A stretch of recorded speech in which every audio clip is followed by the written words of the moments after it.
we're straight out of moonlight, straight out of moonlight.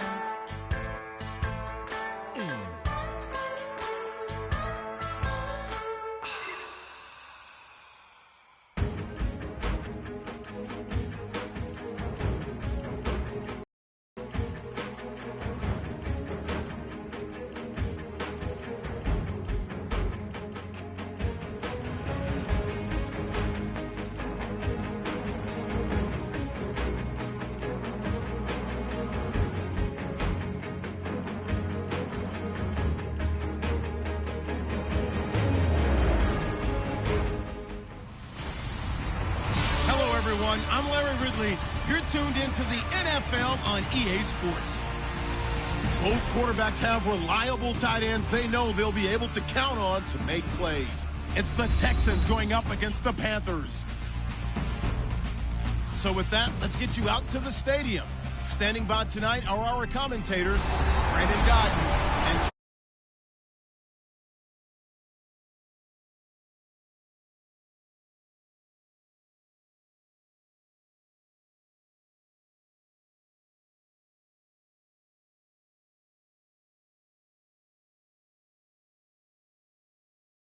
just to the right of us, you get a look inside Bank of America Stadium in Charlotte, North Carolina. Coming up, we've got a good matchup on tap between the Houston Texans and the Carolina Panthers. Hello again, everybody. I'm Brandon Gaudin here in the booth with, as always, Charles Davis. Charles, a lot of times in the open, we focus on quarterbacks, running backs. What about the tight ends in this one? Well, I think LR identified it really well because the tight ends are matchup nightmares nowadays. Who are you going to cover them with? Because really, they are pumped up wide receivers who can flat out run and use their body to create bigger plays. Cover them with a linebacker, cover them with a defensive back. Either way, they feel like they have the advantage.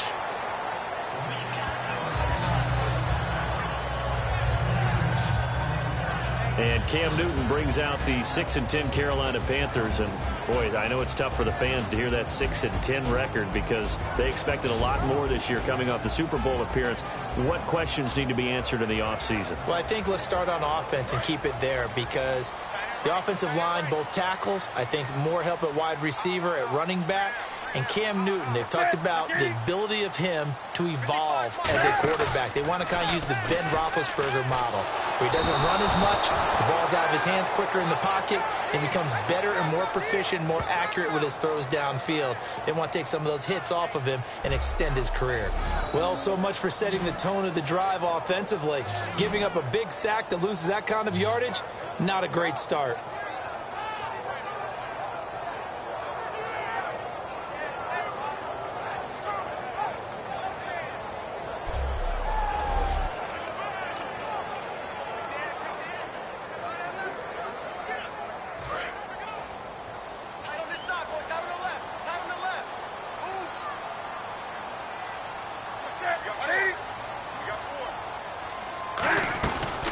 They'll run. This is Jonathan Stewart. And he'll get this one up to about his 14. They get 2 yards here on third down. Kelvin Benjamin has to be a feature of this offense that's on your screen now. Definitely a #1 receiver, a huge target with some speed. It's almost like go-go gadget when he goes up to get the football. No matter how you defend him, he can go just a little bit higher. Yeah, I don't think this is the script they had in mind for their opening drive. This is 3rd and long. 3rd and long. It's Newton. And Olsen over the middle. And he'll get it up here this time to the 21. They get 7 there, but it brings up 4th. Look, I have to take a second here and talk about Greg Olsen, the tight end for the Carolina Panthers. 3rd straight year over 1,000 yards in receptions. And guess what? That's the first time that's ever happened in NFL history. 3 straight years by a tight end. That's really something. Now 31 years of age. They're going to need him next year to turn it around because a very disappointing season. Not the season anyone expected, least of all the Carolina Panthers, but he's a building block that they can go ahead and get back to form starting in 2017. Well, he wasn't too far from breaking that. Officially, Give him 15. So offensively, the first series getting ready to come up for the Houston Texans. And Brock Osweiler, you look at what he did last year, Charles, 15 touchdowns, 16 interceptions. So much talk about the quarterback position in Houston. What does he need to do to solidify that spot going forward? I think he's got to make plays that are not scripted by the head coach, Bill O'Brien. Meaning, yeah, you can draw it up and this is how it's supposed to look. But will he make that play downfield that hurts the other team? And Bill O'Brien is not game planning around his quarterback. He wants his quarterback to be the focal point. Make those throws. Hit DeAndre Hopkins. Make a big play. And if they're able to do that, if Brock Osweiler is able to do that, he'll take firm control of that offense. Looked like the defense put pretty good pressure on him, but he's able to flush out to his right to try and evade people. On the run, had to get on his horse. Still accurately throws a nice pass for a first down.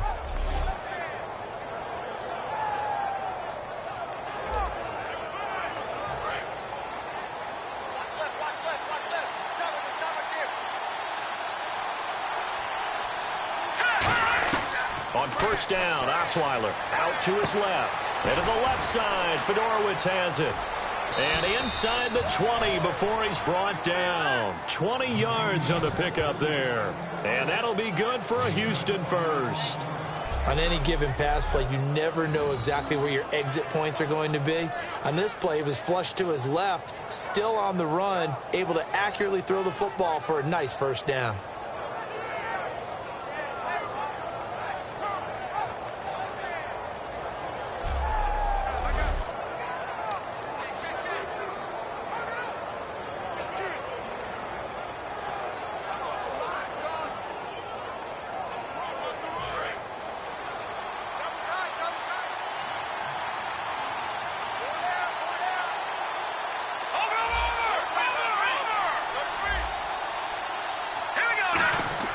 They go play action here on first down. Flushed out right.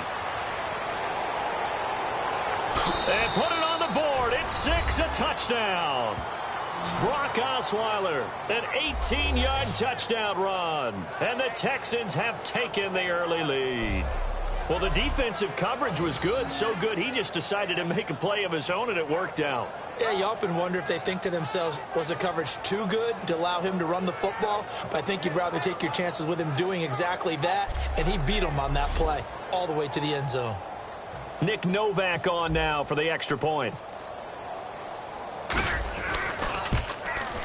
And the Texans take a 7-0 lead.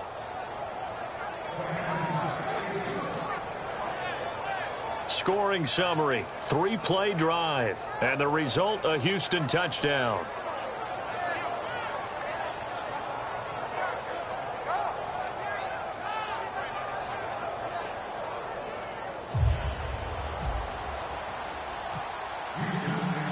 Now it's Novak on. He'll send this one away following the touchdown. That'll be taken in the end zone. And he won't return this one. He'll go down to a knee, and they'll start at the 25. Field. And on the first drive, 3 and out. And I know that these are professional athletes, but I would imagine sometimes you get the nerves at the beginning of a game still, don't you? Those don't ever go away. And typically what I've heard from guys and what I remember from playing, if you don't have nerves at the start of a game, it's not going to be a great day for you. You're not really ready to play. So finding a way to harness those nerves and not let them affect you in a negative way, that's what all the guys are looking for.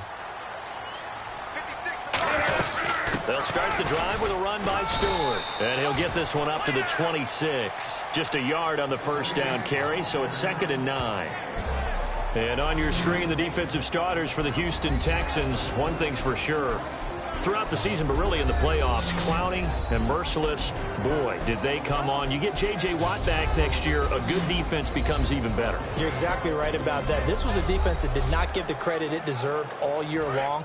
Finished the season #1 in total defense in the NFL. And as you mentioned, that's without J.J. Watt.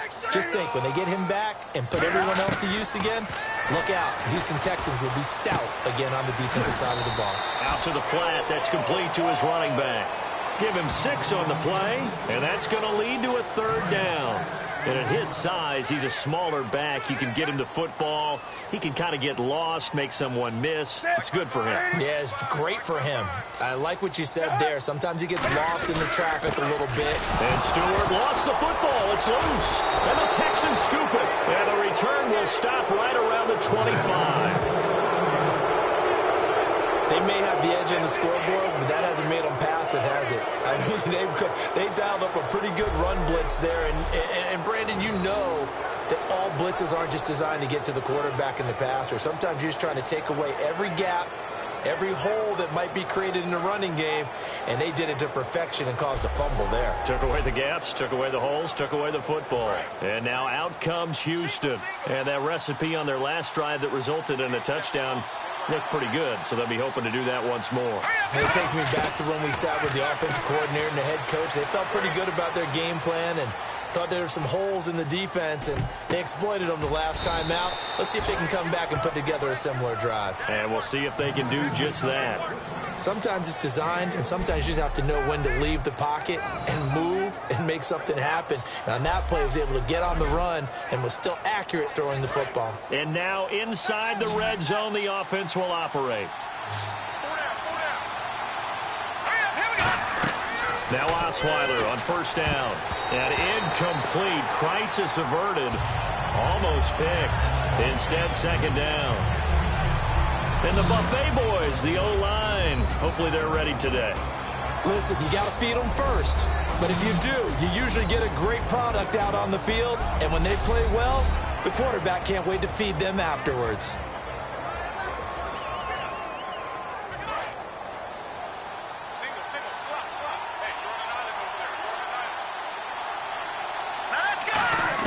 Second and 10 now. Osweiler escaping the pressure right. And that is caught. Touchdown, Texans. Lamar Miller, an 11-yard touchdown. And the Texans will add on to their lead. So, wow, he scrambles right, throws across his body all the way back to the left, but it worked out. Wouldn't you just love to hear the thought process of the offensive coordinators that play unfolded? And I think a lot of it was, no. Nice throw, my man. Nice throw. I'd also like to hear the quarterback what's going on in his head as that ball leaves his hand. Oh, please let it get there, because otherwise I'm in big trouble. And it's good to make it 14-0.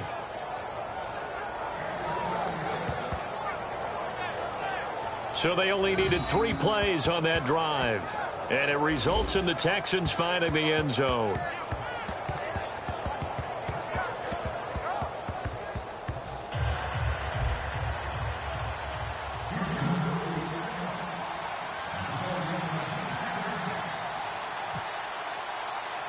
Now it's Novak on. He'll send this one away following the touchdown.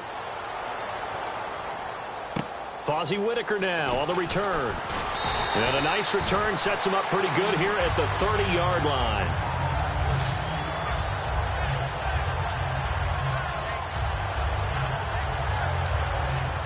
Carolina getting set to take the field. And last time, not only the turnover, but that turned into 6 points. They got to make up for that here.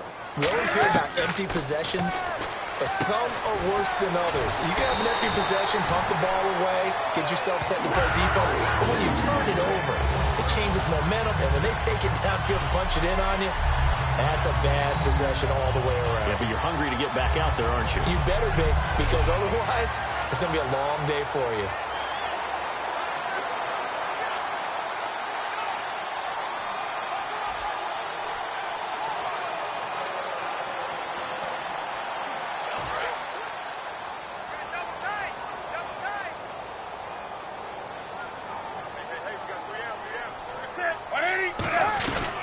Stewart on first down. Give him a couple on the carry there. 2nd and 8.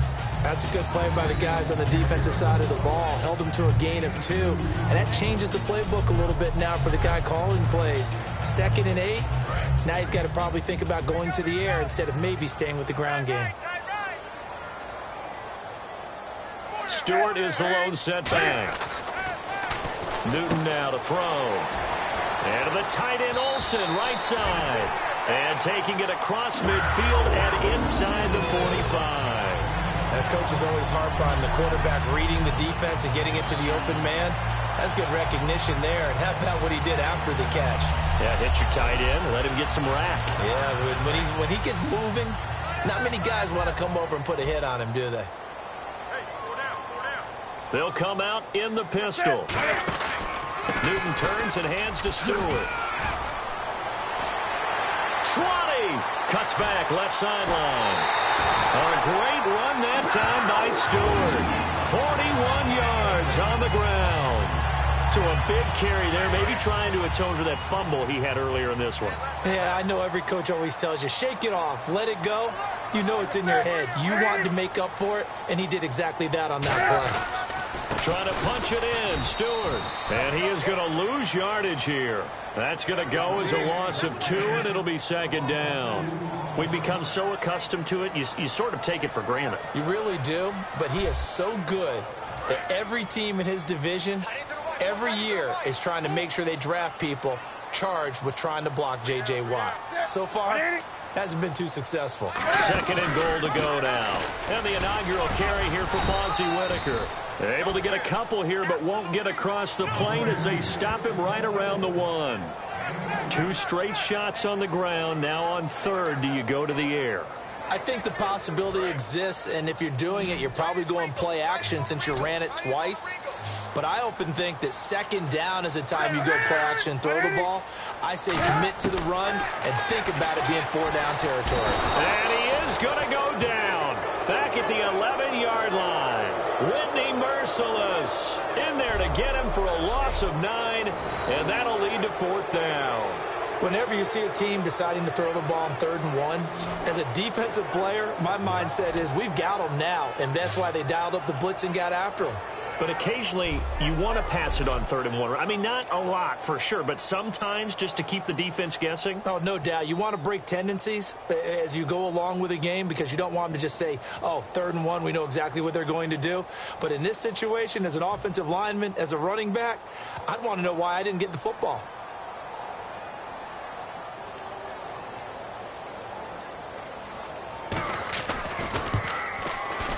And Gano's kick is right through. And they will get themselves on the board here at 14-3. So this offensive unit, they've now had 3 drives, and they only have 3 points to show for it. Payoff is the key for everything. How many offenses have we talked to that say we have to finish drives? Thus far, this team hasn't finished it quite the way they wanted to. And he'll take this one near the 25, call it the 26-yard line.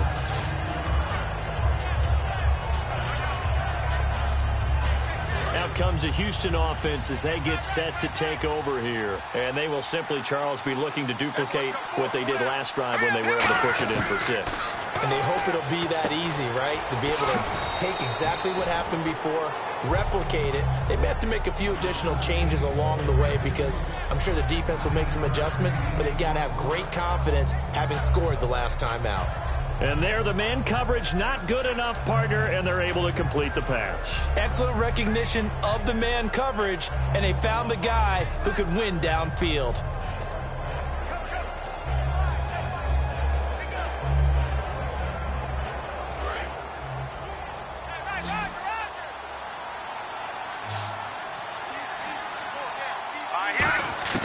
Now Osweiler on 2nd down, forced out to his left. Hopkins on the grab over the middle. And he'll get up near the 45. They'll spot it at the 44. It goes as a gain of 8, and it moves the chains. Brandon, if I told you in preseason that DeAndre Hopkins would have less than 1,000 receiving yards, would you have looked at me funny? I would have. He's coming off a 1,500-yard season, and he's gotten better each and every year through the first 3. And they have weapons around him now. Will Fuller can stretch the field. Braxton Miller, when they get him back healthy, he can fly as well. They got Lamar Miller as a running back in free agency. They've got people who can stretch things open and get the ball to DeAndre Hopkins in open field. But he had a connection that wasn't very good with his quarterbacks this season. And by the way, Charles, touchdown production dropped big time, too. 11 last season, 4 this year. Now the ball's out. Osweiler lost it. And it's picked up by the Panthers. And his crew will take over at their own 45-yard line. The Houston defense we watch as they get set to go. And they did well down near the goal line last time, forcing him to settle for a short field goal. And in today's day and age, settling for a field goal of that distance is amazing. You can get 3 points now, where it's going to give you only 1 point for the extra point, which will be a little bit longer. But they have to feel fantastic about only giving up 3 in that situation. It could have been so much worse. Yeah, could have. Now can they carry that over? And taking it across midfield and just shy of the 40. Offside. Defense.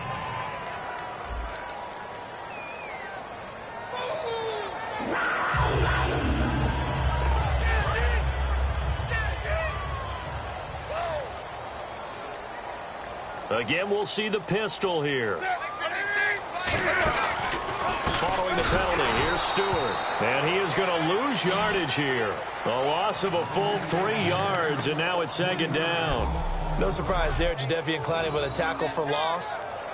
We all know how he became one of the most famous players in football, though, don't we remember? Oh, that one play. Yeah, that one big-time play. It was on highlights everywhere. They want to see more of that here in the NFL.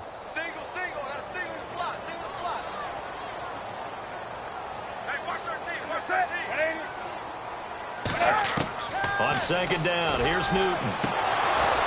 And his throw's going to be incomplete. The tight end, Ed Dixon, was the target. And it's third down.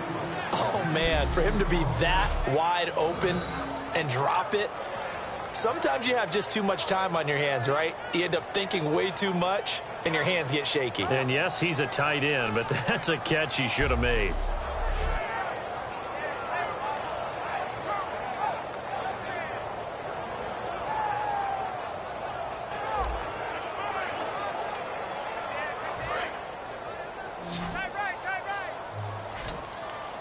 And the Texans have an extra defender in the secondary now on third down.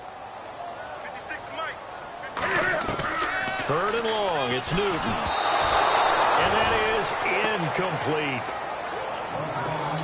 Partner, how many times have you heard it? Pressure creates diamonds, right?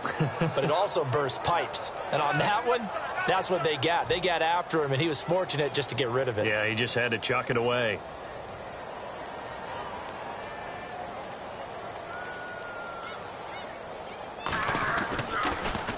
He gets this one away, and boy, it's another boomer. And that'll hit in the end zone. Much too much leg there. That'll be a touchback. And now out comes Houston. And a fumble last time. Ball security. Talk about it all the time in the National Football League. They've got to be better at it on this drive. Don't you think that when every team gets together for the first time, I don't care if it's OTAs, mini camps, first day of camp in the regular season, ball security comes up about what, the second sentence of the coach's address? And those are so many drills focus on that. All the time, and they do. They've got his man complete. A big hook up there. Osweiler to Hopkins. 44 yards. Defending a deep route, even when it's thrown on time, is very difficult. But when he's able to maneuver outside of the pocket, that's almost unfair. He's bought extra time. His offensive line has protected him. And now when the ball's in the air, the guy downfield has a chance to make a better adjustment. That's just wrong on every level as far as a defender is concerned. Looks like the defense in press coverage here.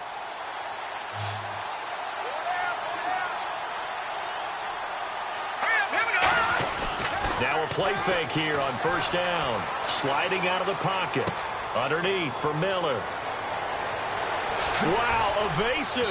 Make a miss. And he gets it all the way down inside the 10 to the 5-yard line. So what's the old expression that quarterbacks like to use when they decide to throw the football? I'm looking for either a touchdown or a check down. And he took the check down on that play, and it worked almost to perfection. They isolate Hopkins on the left side. From the shotgun, Osweiler. He'll buy some time right. Touchdown, Texans. He told us he was going to hit the end zone a couple times in this game. I just don't know that he envisioned doing it in the first quarter. He probably did.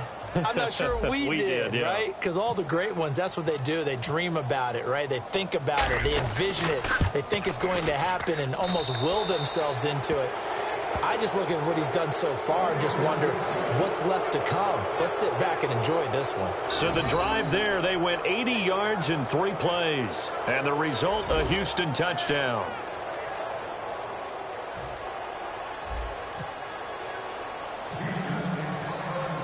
Now it's Novak on. He'll send this one away following the touchdown. That's fielded in the end zone. And no run back here. This will be a touchback, and it comes out to the 25-yard line. Carolina getting set to take the field. And with this deficit, you can't have too many more drives like the last drive where you had to punt it away. You know what I would tell my offense right here? The punter doesn't exist, guys. He doesn't even exist. He's not a team anymore. I just cut it, all right? So you've got to go out and create some offense for us here and give us some points. No way does that guy get on the field on this drive. Poor punter. Yeah, it wasn't his fault. But hey, listen, if there's got to be casualties at times, we're trying to win a game. Tackle made there by Quentin Demps. And that's exactly what you want on a first down run. Pick up 5 yards, bring up 2nd and 5. The defensive line, though, they've got to figure out a way to out-leverage the guys up front because the offensive line is winning at the point of attack. They keep it on the ground again to Stewart. And he is going to lose yardage here. They'll wind up losing 3. And now it's 3rd down. The defense won that play so fast that I think if the running back even had time to notice if anyone was there, it was just a blink of an eye, and there was a loss on the play. A nickel back added defensively as they look to stop this 3rd and 8. Throwing on 3rd down, Newton. And incomplete. He had nowhere to throw. It's up 4th. It's a tried and true formula, and I don't think it'll change for as long as we play football. If someone's trying to throw the ball and you can put pressure on them and make it tough, that's only going to help your defense. Yeah, he's since being hurried. He got rid of it before taking the hit, but incomplete. 44 on his first punt, and this is a good kick as well. And this will be taken at the 13. Good blocking there. Nearly sprung him. As it is, it'll go as a 19-yard return. And the Texans take possession. And now out comes Houston. And they were able to punch it in the end zone last time. They'll be looking to do that again here for the defense.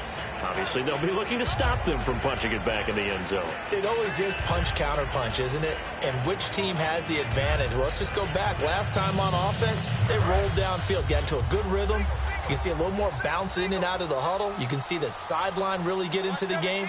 So defensively, you're thinking to yourself, how do we take that away from them? How do we get the advantage back? Let's see what they come up with. I think pressure is always the first way to go. You love pressure. I love it. We'll see if they dial it up this drive. 18 yards on the pickup there. And it's good enough for a Houston first down. As a general rule, offensive linemen like to know where their quarterback's going to be when he's setting up to throw the football. But sometimes they just have to get on the run, get on the move.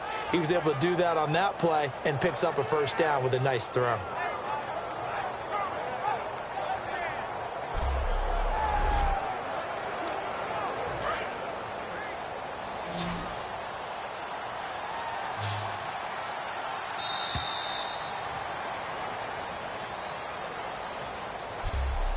One quarter in the books. 21-3 our score. A little lopsided early. We're back to Uptown Charlotte after this timeout.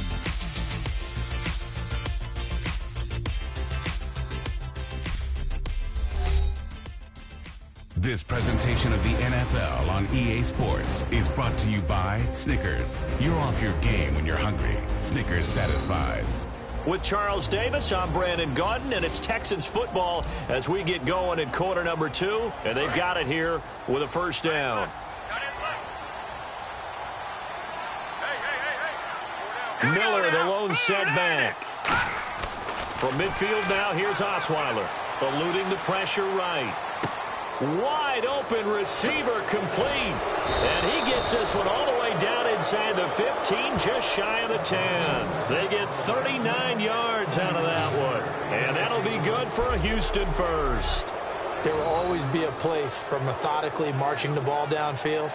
But when you can pick it up in big chunks and strike like that, have explosive plays, that's often the difference in winning and losing.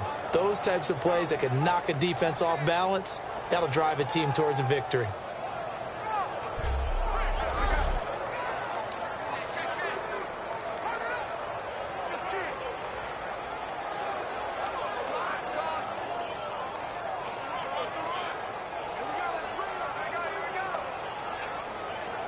So here we go, 1st and 10 now.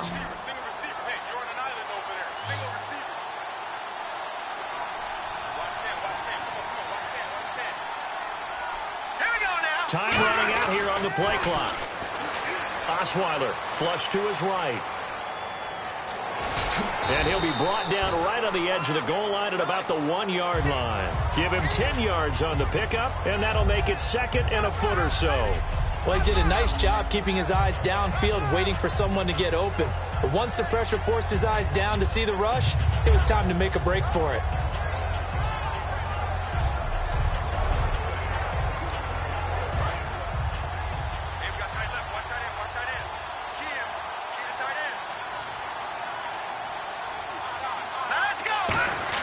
On 2nd down, here's Osweiler. Steps away to his left. And he will score. It's a touchdown. Brock Osweiler on his way to a historic performance. 4 first-half touchdowns. And the Texans will extend their lead. This is becoming quite the half he's had here. Remember in our pregame meetings, they talked about wanting to run the football and staying with it? Well, when you're scoring this many touchdowns, there's no reason to go away from it, is there? They are off to a fantastic start. They hope it continues. 3 already for it.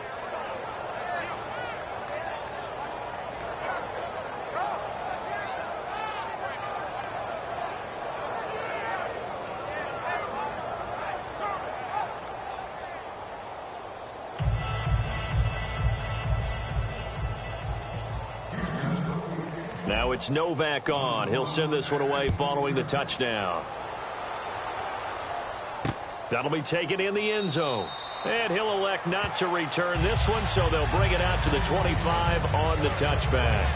And now the Texans defense, they get ready here. They were able to force that 3 and out. That led to a touchdown.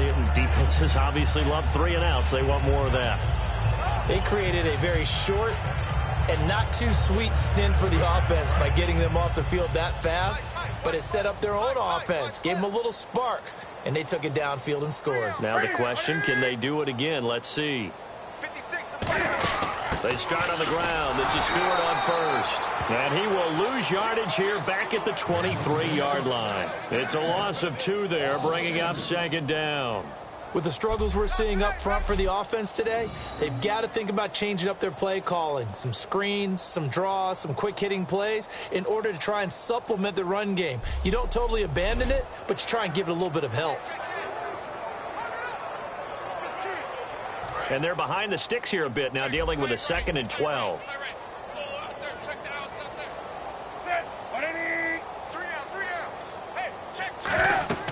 Here's Newton now on 2nd down. Nowhere to escape, and he goes down. Jadeveon Clowney in there to make the sack. He buries him for a loss of 10. Okay, you know my bias is about to come out here. A lot of people think that the offense is just moving in the wrong direction. I'd say they're moving in the right direction because the defense is pushing them back. Former defensive guy. Now, as a quarterback 3rd and long, you really got to rally the troops here, don't you? Yeah, you do in a big way. And what else do you have to look out for? More pressure coming at you because it seems to be working pretty well.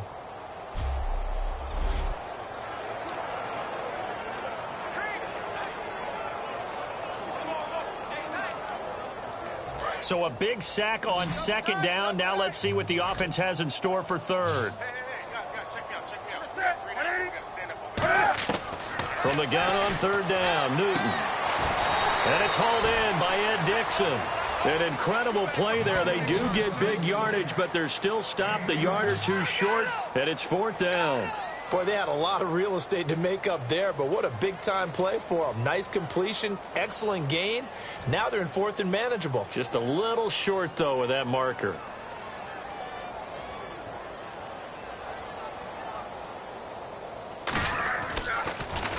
He gets us away. It's a good one, drawing toward the sidelines. And this will be out of bounds at the what here? The 12-yard line. Brock Osweiler now heading out there to get set to go here on offense. He's played a pretty clean first half, a touchdown, no interceptions. Frankly, that's what they expect out of him. They want to see the ball thrown and thrown well, and he's able to do that and put it in the end zone. They'd love to see more of that before this game finishes. But right now, he's got his team in a good spot. A good spot, maybe looking for touchdown pass number 2 here in the second quarter. Flushed out right. And some room to work. Give him 11 on the gain there. And it's good enough for a Houston first down. That was an excellent job of recognizing the situation. His first read wasn't there. Heck, his second read wasn't there. But he bought himself a little extra time scrambling out of the pocket, got to the sticks, and picked up the first down.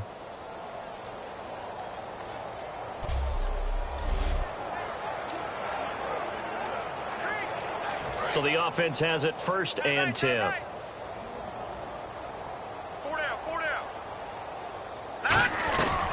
They keep it on the ground. This time it's Miller. No, a nifty juke there. Not much fun for a guy trying to tackle him. Lamar Miller. Touchdown, Houston. Lamar Miller, 76 yards. And the Texans continue to pour it on. They blitzed defensively there, but he was able to slip through that first layer, and then he was gone. I think they won the leverage game, didn't they? Yes. Right? They saw the blitz coming. They got to him a little bit, but they leveraged it perfectly and found not just a crease, a gigantic hole. And off he goes, and he's still going all the way to the end zone.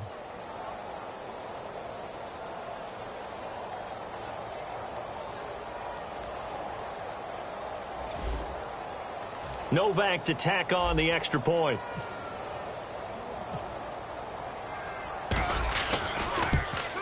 And he's been a busy man, 5 for 5 now as he knocks another one through to extend the lead. It only took him 2 plays there to find the end zone. The last one, the long run, getting him in for 6 points.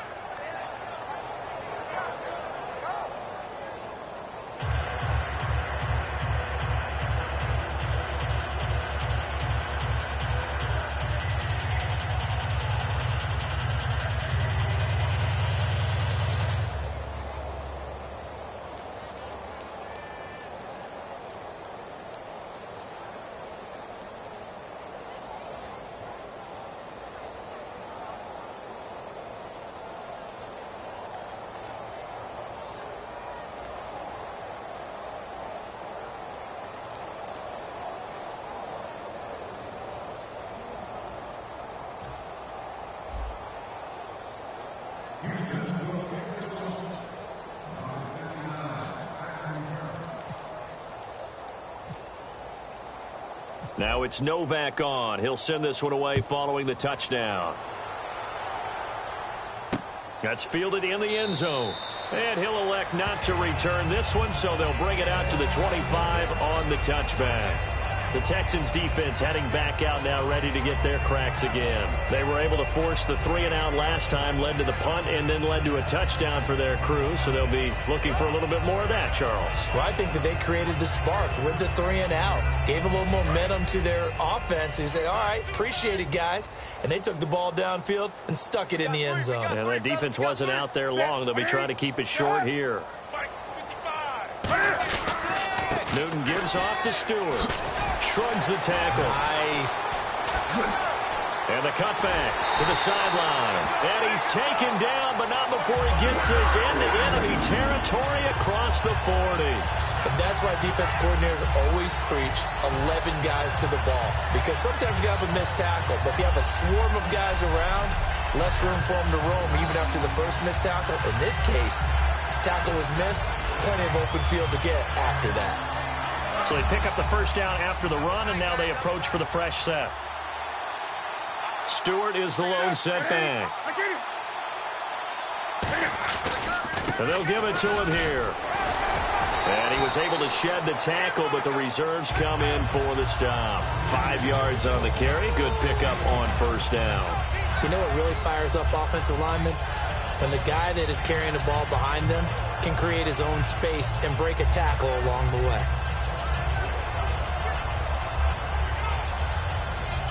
Second and 5. Another pistol look here. On second down, they run with Stewart. And nothing doing. He's immediately taken down at the line of scrimmage. And they'll lose a yard that time, and that's going to lead to a third down. All right, play offensive tackle, nor am I quick enough. But with the defensive ends nowadays and their speed, those guys have to be able to punch and dance, and it's a tough, tough job to contain them.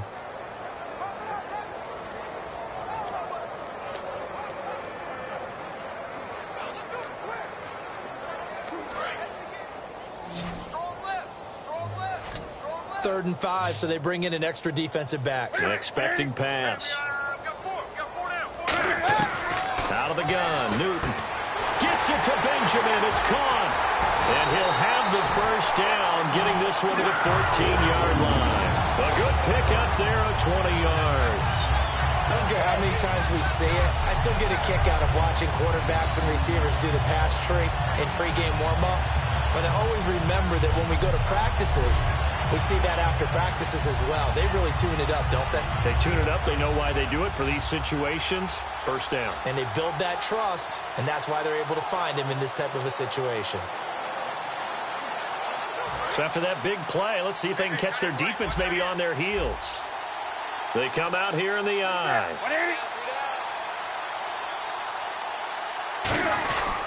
Now a handoff. This is Stewart. And he's going to work this one down to about the 5. Give him 9 on the carry that time, and they're set up with a 2nd and 1. This drive is turning into an extended one, and the guy carrying the ball, he's becoming more like a body blows guy. Every carry is putting some damage on the defense. So after a while, I'm not too sure how many guys are going to want to run up and tackle him.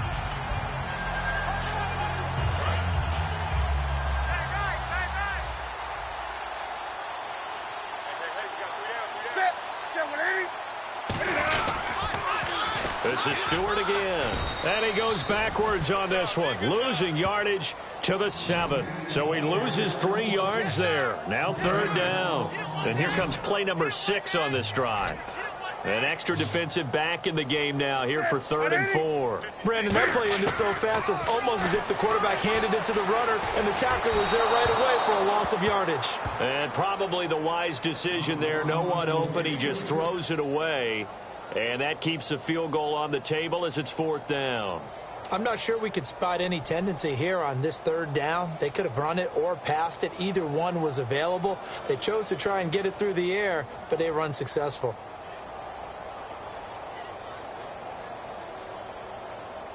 Now Graham Gano to try the Panther field goal. From the left hash, should be a fairly easy one here.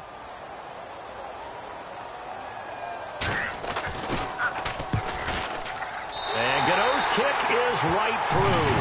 And that will knock this down to still a very large 29-point deficit. So the drive takes him inside the 10, but it ends with just 3. And a nice job defensively to rise up and make sure they didn't get in.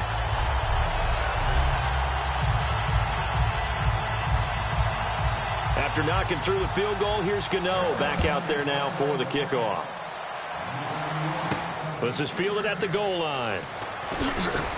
And he'll bring it a few past the 20 to the 23-yard line.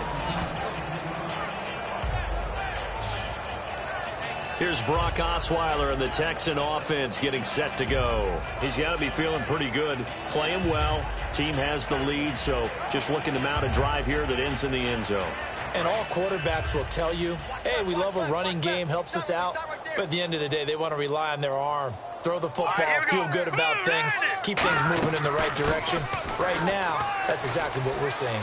And we'll see if that continues.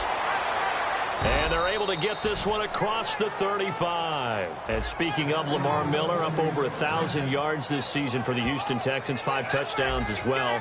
And the second time in his 5-year career, he topped the 1,000 mark. And he did it missing 2 games due to injury, so just think of what the numbers could have been.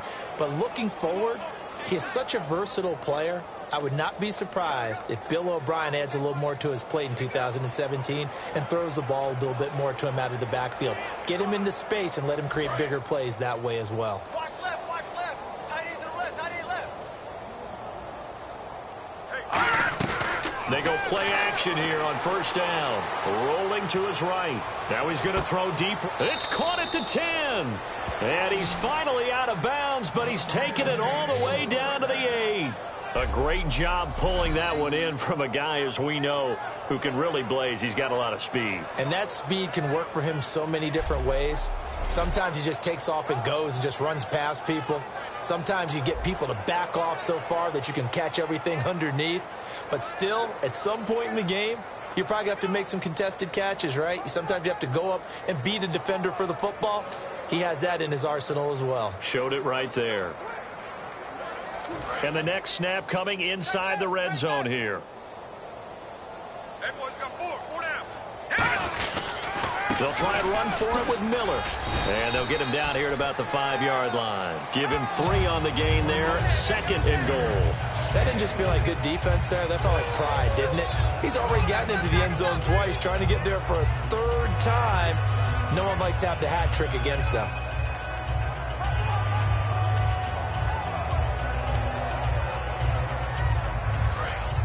Looking to jam the receivers at the line here. Press coverage look defensively. And now it's 2nd and goal. And they'll give Miller another crack. And he gets into the end zone. Touchdown, Houston. Lamar Miller on his way to a monster game. 3 first-half touchdowns. And the Texans add on. So he's in for his 3rd score of the game, and defense probably saying, man, we don't want to see this guy for a long time. It's bad enough when anyone scores a touchdown against you, but for one person to get 3, it almost sets him apart from the rest of the game, and no one likes to see any of those players on a pedestal, not from the defensive point of view. And the route is on here in this first half. A drive there of just 4 plays. And Lamar Miller caps it off with a touchdown run.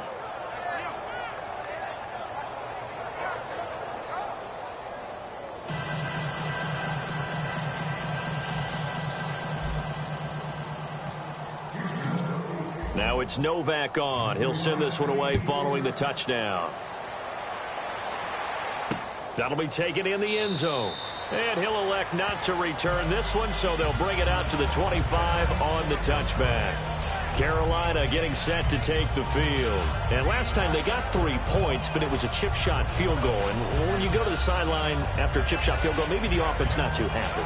It's a balancing act, isn't it? Because you're exactly right. They're none too pleased that they didn't punch it in for 6 points. But they also have to remember they did put points up. You take points when you can get them. Not easily done. Stewart is the lone setback. He's going to get the football. And he'll take this up near the 35, maybe the 34. A nice run there, 9 yards, and it'll be 2nd down. First play of the drive, let's give credit all around. Excellent blocking, but the guy carrying the ball, he was the finisher. A really nice run.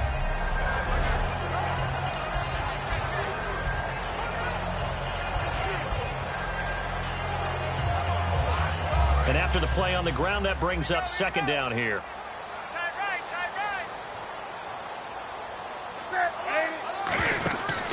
The busy night continuing for Stewart. And he'll be brought down right around the 37. Give him 3 yards and a fresh set of downs. This guy's well on his way now to a big game on the ground. It's another good run there. Puts him over the century mark in yardage. And we're still in the 2nd quarter.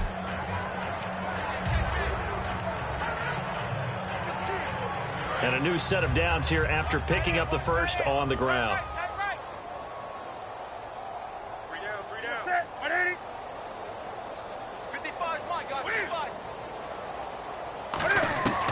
On first down, Newton.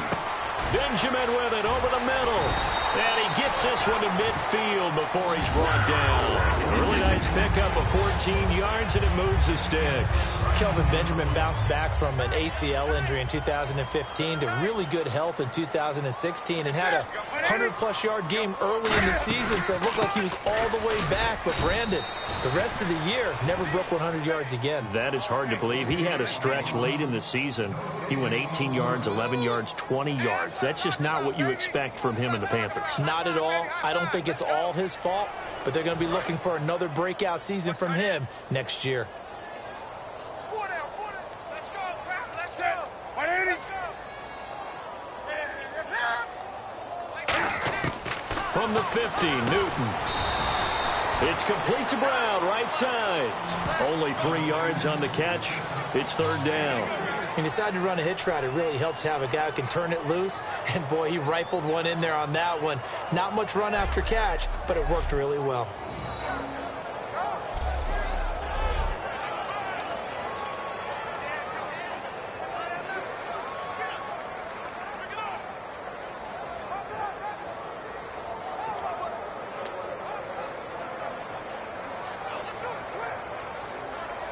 So completion on second down, that brings up third. Three down.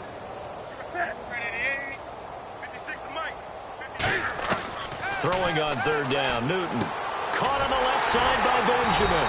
And he's going to have the first down yardage as he's down at about the 30-yard line.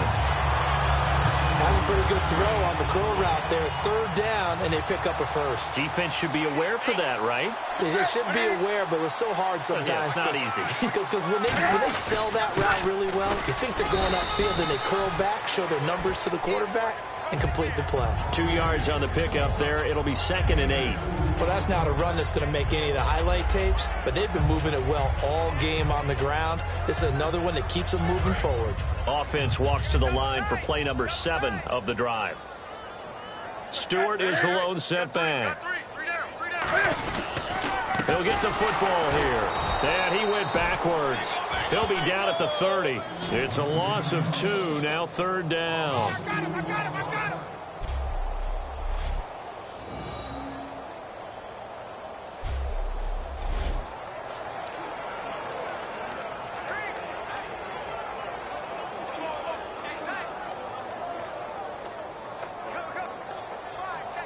Here comes the 8th play of the drive, and they need a full 10 yards on third down. 2 minutes remain here in the first half. Back with more from Charlotte after this.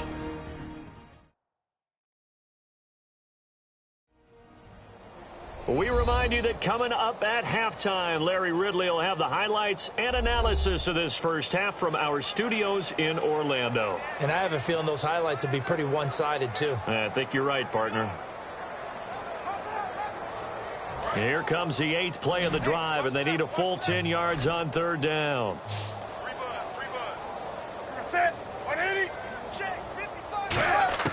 From the gun on third down, Newton. He's got time. And this is going to be incomplete. The intended receiver was Corey Brown, and that brings up 4th down. Now Graham Gano to try the Panther field goal. It'll be a 47-yard attempt from the left hash.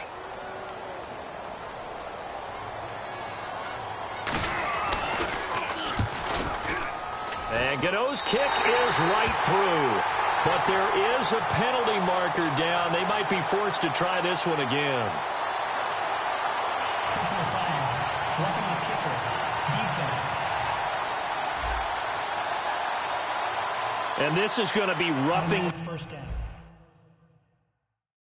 Kicker, an inexcusable penalty, Charles. You've worked so hard to hold them to a three-point kick. Now you're giving them the ball again with a chance for a touchdown.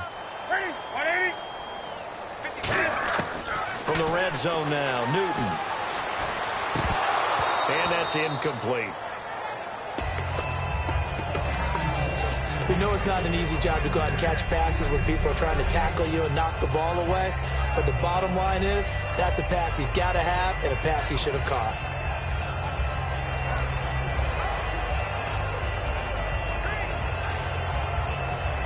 And a really long drive here, and it goes on and on.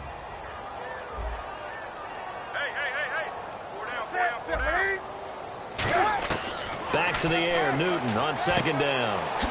He's going to hit his man out of the backfield, complete. 6 yards on the pickup, and that'll bring up a third down. Boy, the evolution of the game and how these guys on plays like that can get out of the pocket, keep plays alive, it just makes things so much harder for defenses. It really does, and we're talking about an era in the game where the quarterbacks are the most athletically gifted that we've seen in a bunch. I mean, when you talk about collectively, it's unbelievable. So their ability is not necessarily, oh, he just took off and you guys figure it out.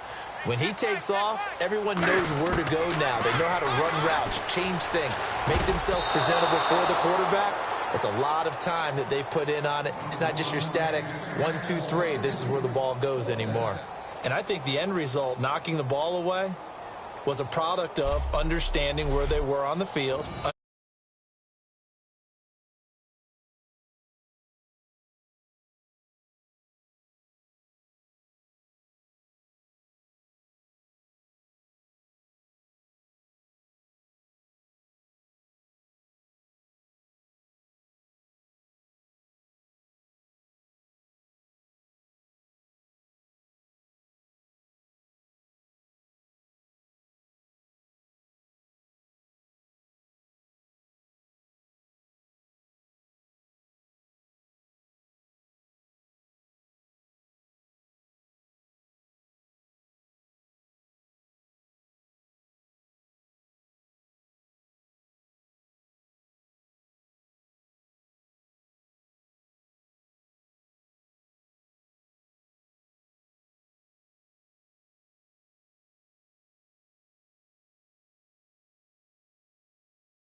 And on the outside, they're playing press coverage.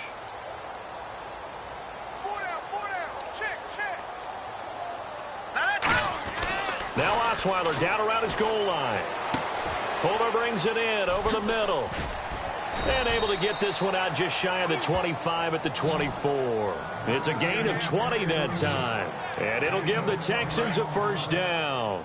And with that completion, he's now north of 200 yards here in the first half. Boy, a tough start for the secondary defensively. It is, and it's got to put a dent in their confidence. And, you know, you always want to keep that up and feel like you can always bounce back after plays. But with the kind of numbers he's putting up here, it's starting to wear on them a little bit, I think. So they're looking at each other and trying to figure out what defense will work and how can they play better without getting beat deep for big passes.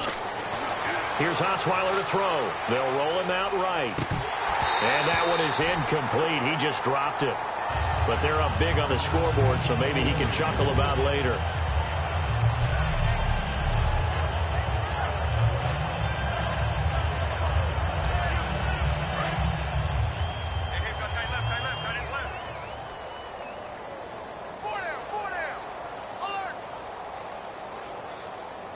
So here we go now. An extra defensive back in there on 3rd and 10.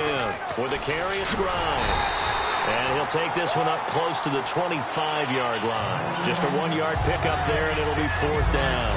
Let's give a lot of credit to the offensive line. They've been able to move the ball really well on the ground the entire game. And while that wasn't a huge one, that's okay. They'll take them in short, steady bursts.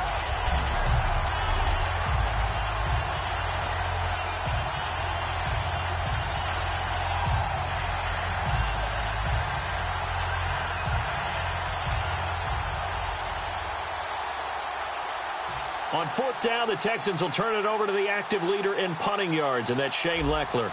Back deep for the Panthers, Ted Ginn.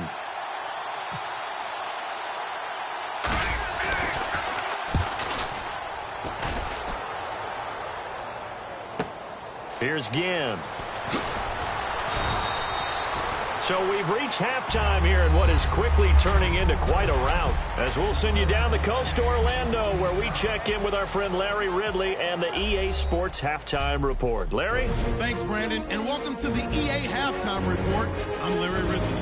Let's take a look back at the first half. The Panthers have been able to move the football, but haven't been able to move anywhere close to a lead. The Texans are winning this blowout, and it would be a disaster if they somehow cough this lead up. So let's take a look at some of the highlights from the first half. Taking a look now, early first quarter. To once again sack the QB, this ends up as a huge loss in yardage.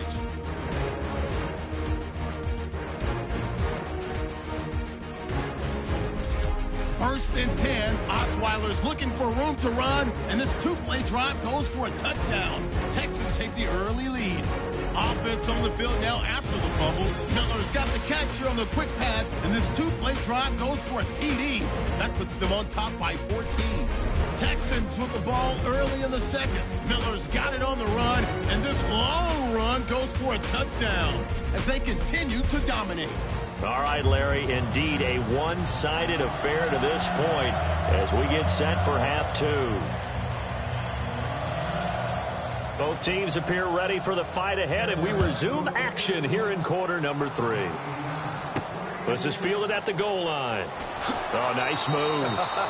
And he's going to be out of bounds here right at the 20-yard line. And now out comes Houston. They had a big first half. Now they have a chance to add to that lead here in the opening possession of the second half. And everyone always asks about halftime adjustments, kind of the key phrase. What did you do at halftime? Well, the way they ran offense in the first half, I think they were very calm, congratulatory, but also what they were saying is don't expect them to be the same on defense. They'll be the ones making the adjustments. Let's see what they do, and we'll attack accordingly. And we'll see how they attack here. And he's able to get this one up to the 45-yard line. And let's discuss Osweiler a little bit further. Obviously, an interesting journey for him to get here to Houston. Groomed in Denver and actually got to play some before he ended up making his departure to Houston. But after the Broncos won the Super Bowl, I think he was in search of it as maybe a Super Bowl quarterback.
They gave him a great opportunity, and he took advantage of it and headed to be a Texan. Everyone's got four down.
Now Osweiler on first down. Escape. Underneath for Miller. And taking it across midfield and inside the 45. Cool under and finding what I think was not his primary target. And some of these guys are just so comfortable getting outside now. They move, and they know it affects the defense. Now whistles come in. We're going to get a timeout here by the offense. It's just their first, so 2 remaining as they burn one here in this third quarter.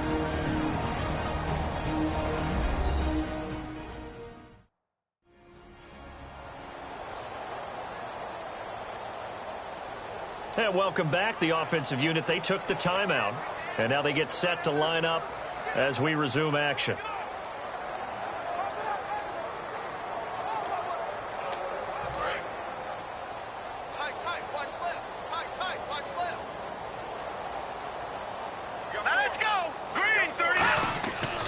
First and 10, it's Osweiler. He couldn't quite hold it. Got hit. Ball pops out. Incomplete. Looked like they had an opportunity for a big play across the middle, but he didn't have the concentration or the focus necessary and dropped it before he could haul it in.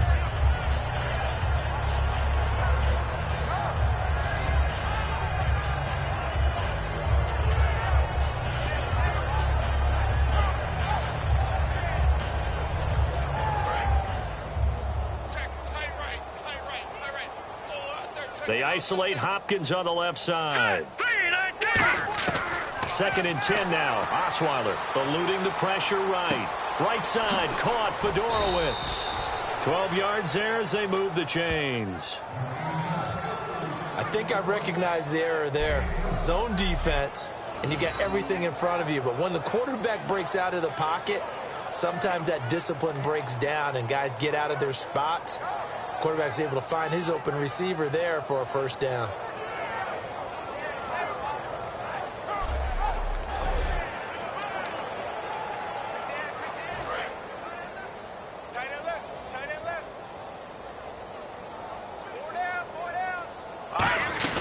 A first down carry now for Miller.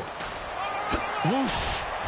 And inside the 20 before he's brought down. 12 yards on the pickup, and that'll be good for a Houston first. Well, that last run makes this a 100-yard night. I've loved the way he's hit the holes. He's been quick, he's been decisive, and he's been a whole lot of fun to watch.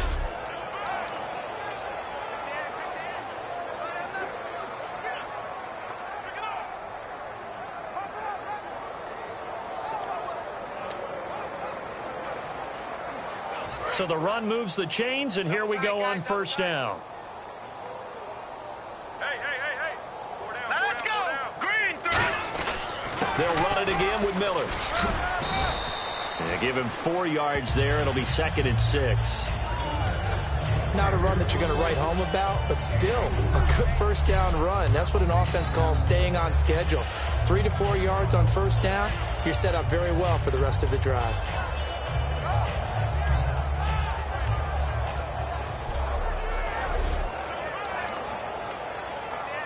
second down following the run. All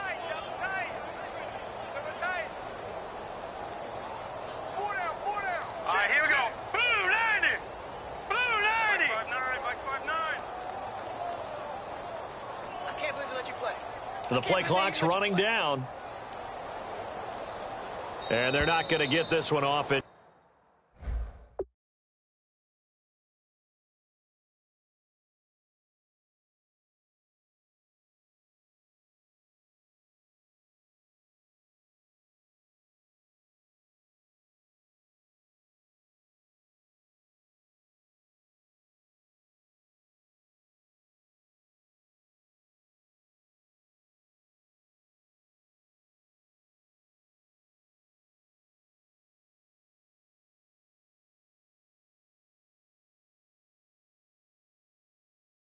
Time. It'll be a delay.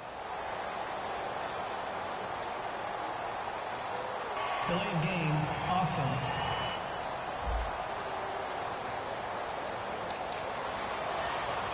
Still second down.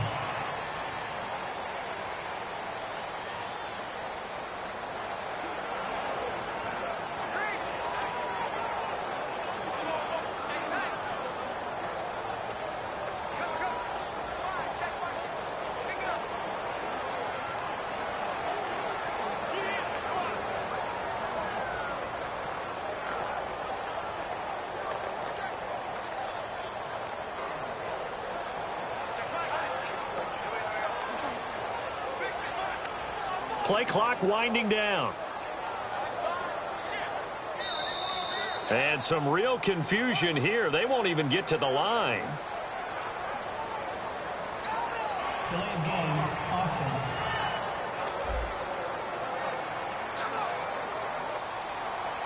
Still second down.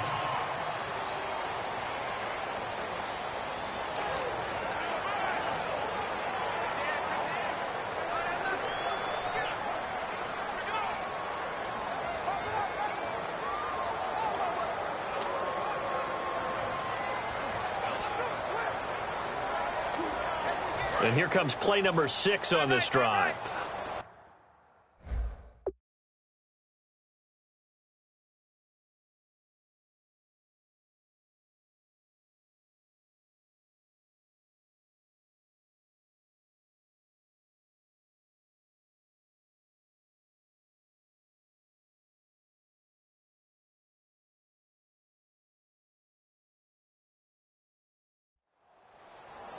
They isolate Hopkins on the left side. On second down, Osweiler. And he almost intercepted it. They haven't picked a ball off yet. That probably should have been their first. And it's third down now. Well, he did almost everything right. Excellent coverage, breaks on the football, just unable to haul it in and take it the other way. So he dropped an interception. The key for him now, don't dwell on it. Just move on to the next play. 7th play of this drive coming up, but a long way to go on third down. Hurry up, here we go. From the gun, it's Osweiler sliding out of the pocket. And he can't quite pick it. No interception so far. That probably should have been their first, but at least it's fourth down. A missed opportunity for an interception would have killed off a drive. They had a chance there to finish things off. Didn't get it done. I guess that's why a lot of those guys do not play offense.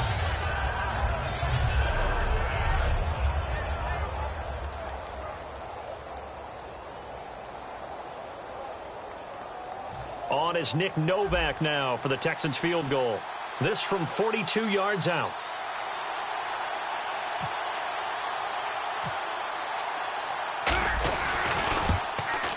And the 10-year vet knocks it through the goalpost, and that will just add 3 more to a lead that's already out of hand.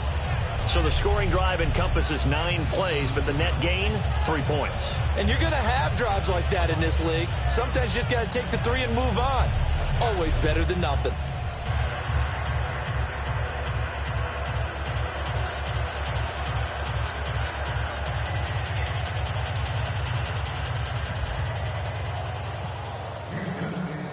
it's Nick Novak back out following his field goal to send it away. That'll be taken in the end zone. And no run back here. This will be a touchback, and it comes out to the 25-yard line. The Panthers offense now, they head back on the field for their first possession of the second half. They're down in this game. A chance for the offense, though, to put something on the board, get some momentum here in half two. Try and get things kick-started for them. And you know at the half, they discussed how they were going to get that done. This is where scripting comes into play a lot of the time. How many plays do you script coming out of the second? Most of the time in the first half, you're scripting 12 to 16. I think in the second half, you're really scripting more like 8 to 10. Kind of a starter or an opener, whatever terminology they use. Just something to get you off to a quick start. We just saw another example of how the defense is winning this game. Really at the point of attack, the offensive line is just getting pushed around. I think now as a play caller, you've got to give them a little bit of help. Maybe you keep your tight ends a little bit more. Maybe the running backs help you a little bit with the pass blocking. But you've got to help them get some confidence because you can't abandon the play calling right now.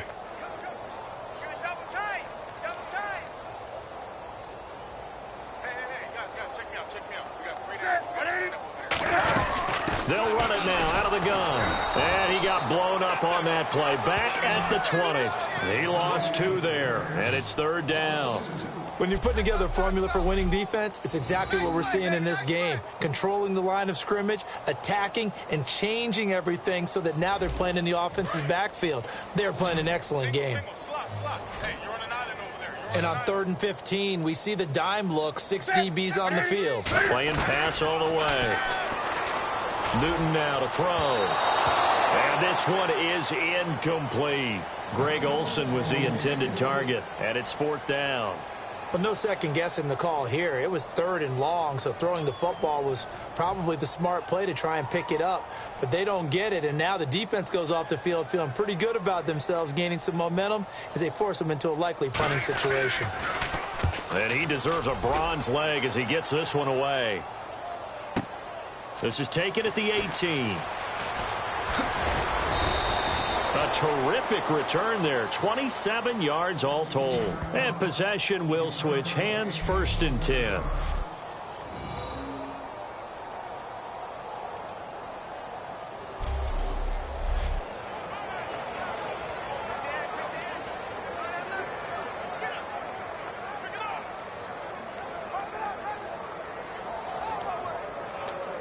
Now the Texans offense, they head back out to do battle here. And they're not going to play this conservative, I don't think. They had the field goal last time, and they're up, but they're looking to put a drive in the end zone. Oh, I agree with you totally. No one goes out on the field and says, all right, let's just settle for 3, except in certain situations, trying to ice a game, that sort of deal. Lamar Miller. Touchdown, Houston. Lamar Miller, 55 yards. And the Texans continue to pour it on.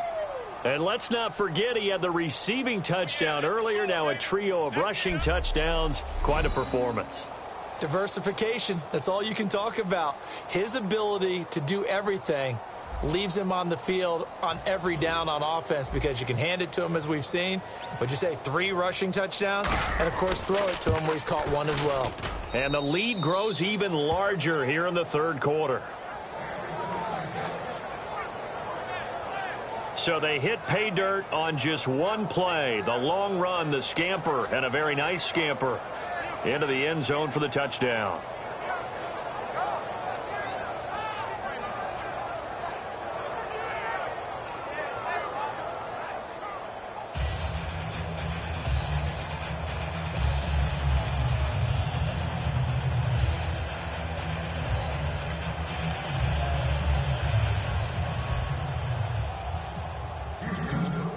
Now it's Novak on. He'll send this one away following the touchdown. That's fielded in the end zone. And he won't return this one. He'll go down to a knee, and they'll start at the 25. Now Jonathan Stewart getting set to go as he trots back out there. And there are the numbers. Got off to that torrid hot start. We thought he was in for maybe a career day. Not the case. No doubt about it. It almost looks like a misprint after what we saw in the first half. But let's give a little bit of credit to the guys on our side of the ball. They went in at halftime, made a few adjustments. And you know what else? They didn't lose their confidence in their ability to play. Because a lot of times you get beat down in the first half. It gets ugly in the second half. They've come out with a new resolve and a renewed determination. But you know that old expression, it's not my night? It hasn't been his so far. I don't know if the legs are a little bit heavy. Sometimes having to hang out all day and play doesn't exactly play to your advantage, but it's been a tough go. Nowhere to escape, and he goes down. Whitney Merciless not dropping into coverage. He comes on the blitz and takes him down for a loss of 9. Now, we talk about players blitzing all the time. I often laugh and sometimes call it just straight-ahead pursuit.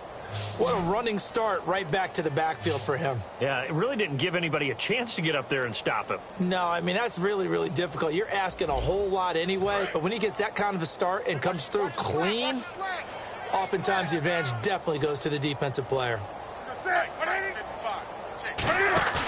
Now a play fake, and it's Newton.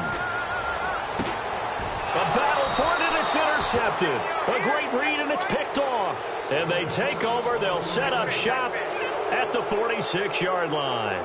So it's 3rd and long, and you know this is going to be a pass. So defensively, they're bringing an extra defensive back and just blanket the field. And this is an ill-advised throw right here as it winds up being picked off easily.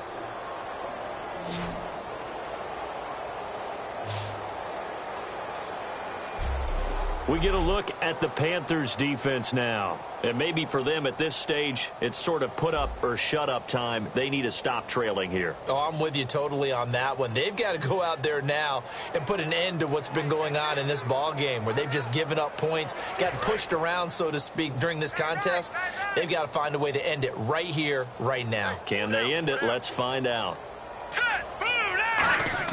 After the interception, here's Osweiler.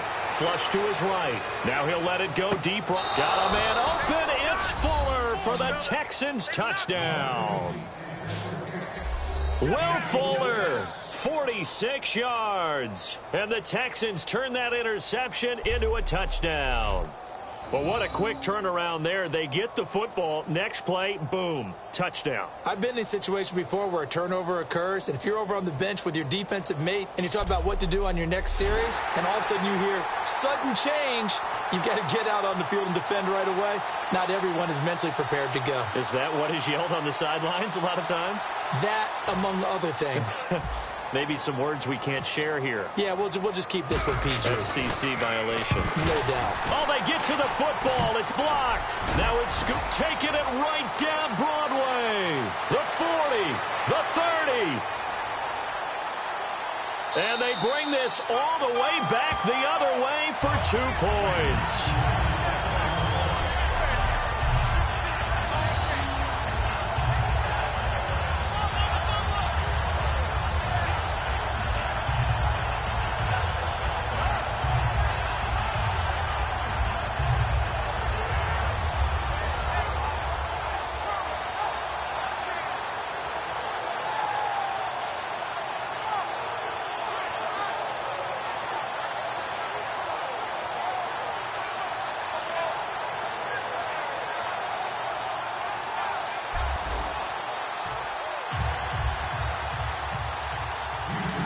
Now it's Novak on. He'll send this one away following the touchdown. This fielded a few yards into the end zone.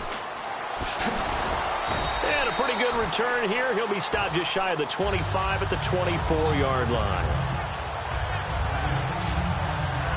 Carolina getting set to take the field. And following the interception, just any interception, are you a little bit more cautious when you start that next drive, or no, you just throw that out the window? I think you are. I don't think that there's any way you can run back out there and go, totally didn't affect me. Let's just go ahead and be loose with the football again.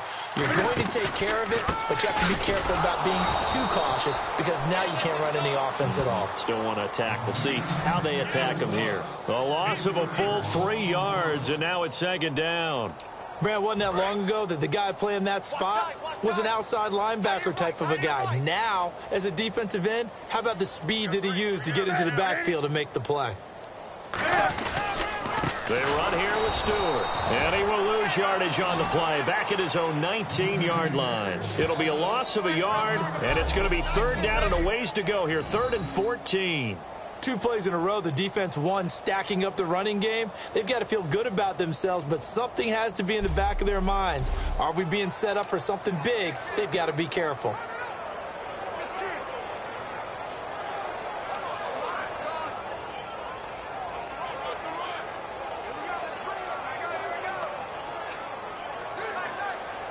And the dreaded 3rd and long here for the offense.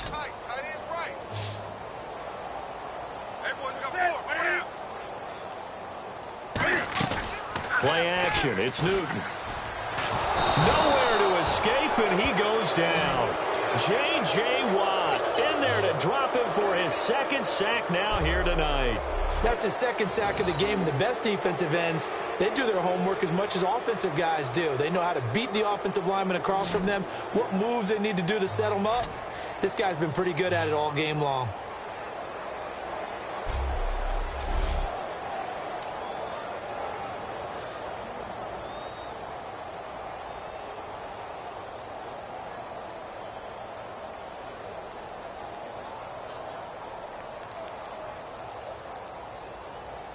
Here's Andy Lee now as the drive goes backwards, so he's on to punt it away.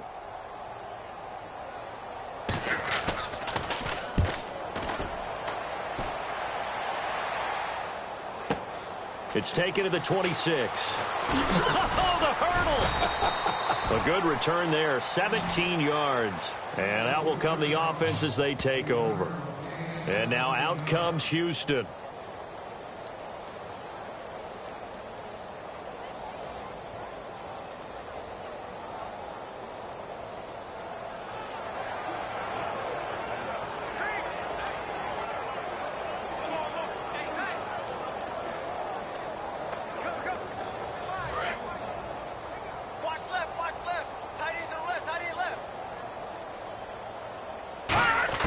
Now Osweiler on 1st down. Flushed out right.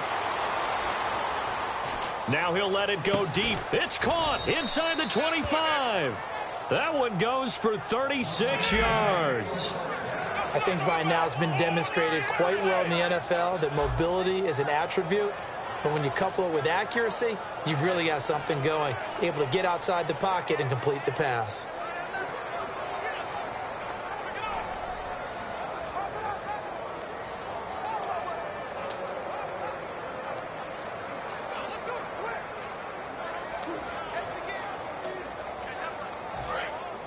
Looks like the defense in press coverage here. Here we go. They'll run it now out of the gun. Look at the spin. It's a loss of a yard there, and now 2nd down. From our vantage point, that was just one bad play by the offensive line in a series of really good ones tonight. But I know that they're going to be really ticked off. It's a lot like a baseball pitcher losing a no-hitter late in the game. Throwing, Osweiler. And some space here. And out of bounds, just shy of the end zone at the 1. And a nice gain of 21 yards. Obviously, a big play was needed. And you can see his eyes light up as he realized there's absolutely no one in front of him. And he takes off and goes a long way. Not only does he pick up a 1st down, but a big gain to boot.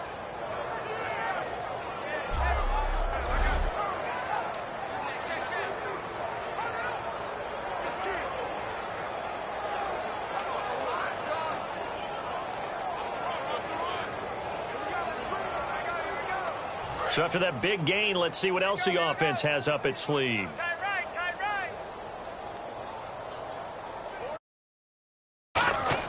Here's Osweiler. Escaping the pressure right. That's caught at the 3. No gain there on the completion. It'll be 2nd down. A little risky there when you roll out of that pocket right like he did. You complete the pass, but you don't get anything out of it. But how many times have we seen when a quarterback exits out of the pocket, doesn't matter whether they go left or right, the defense loses its leverage, right? There's a little chaos back there, and receivers come open. Great discipline on that play. They didn't let that happen and held it to no gain. On second down, here's Osweiler. He'll bite and got his man. It's caught. Touchdown, Houston. Braxton Miller from a yard out, and the Texans add on. And, partner, they found a gap there on the post pattern, and it was in the middle third of the field. And that's really difficult to do because ordinarily the safeties are back there to prevent that happening. But they found the opening and exploited it.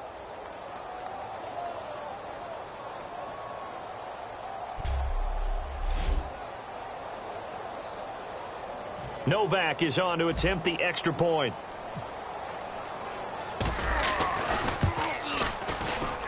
And the lead grows even larger here in the third quarter. So that drive spanned 5 plays, and it results in the Texans finding the end zone.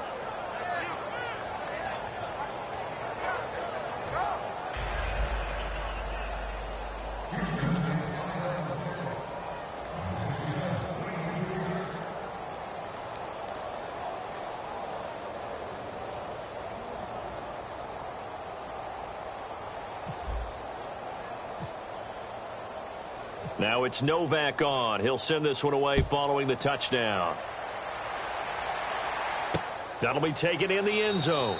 And no run back here. This will be a touchback, and it comes out to the 25-yard line. And onto the field, here come the Panthers. And on the last go-around, they really couldn't get anything going. They had to punt from deep inside their own territory, which means you're going to lose the field position battle as a general rule. What they're looking for now is a little more consistency, move the ball at least a few times on offense, get a couple of first downs, and hopefully flip the field. Yeah, just something to build off of. That's what they're looking for here. Now after the play, it looks like there's a Texan here slow to get up. While the trainers take a look, we'll step aside.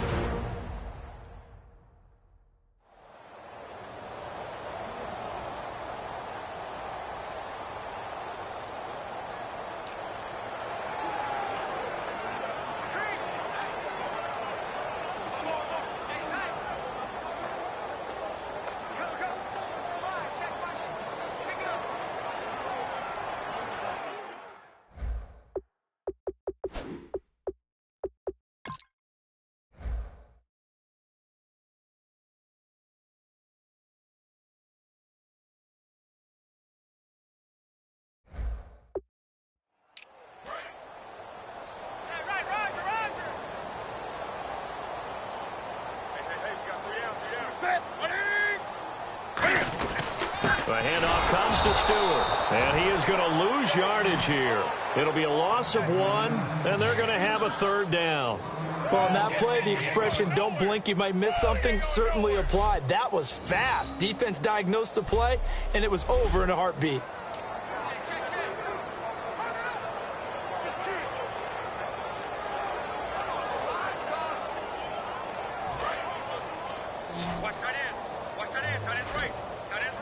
And on third down, a nickel formation here defensively.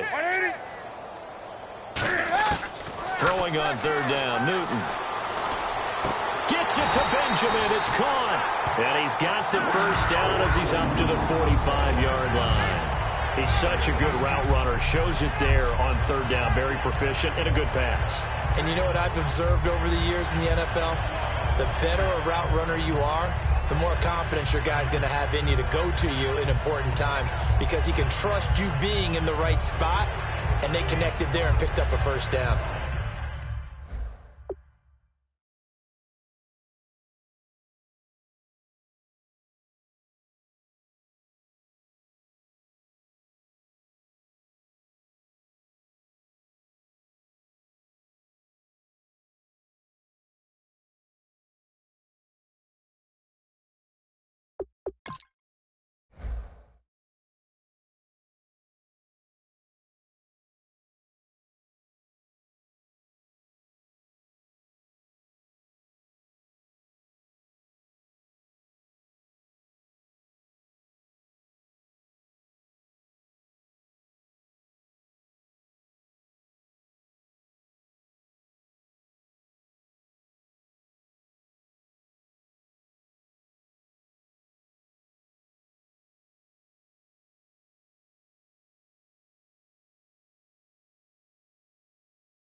Offense comes to the line now, 1st and 10. Alert, alert. 3 out. 180. They'll run it now out of the gun. And he'll lose yardage here. Back at the 41. 2nd down. One of the beauties of a 3-4 defense is that you have flexibility with your linebackers, and you can put them in different spots. But one of the downsides is an offensive team that's committed to running the football, you can get your big offensive linemen up on linebackers quicker, and that usually gives you an advantage in running it. And a long way to go for the offense here on 2nd down. 3 down. Ready? 3. Shot. Here's Newton now on 2nd down. Benjamin with it over the middle. That catch good for 5. It's 3rd down. Well, clearly one of his advantages as a passer is his height. Sit back in the pocket, fired over the middle. That makes things tougher defensively, doesn't it? It really does, because your goal is to move the quarterback off his initial spot when he gets his drop back completed. But when you have that type of height, he can stay in there. If he's willing to take the hits and just fire over the top, which saves him time and actually completes a play a little bit quicker than it normally does for a quarterback that has to slide and find open space to throw. From the gun on 3rd down, Newton. And that is incomplete. Fozzie Whitaker was the intended target, and it's 4th down.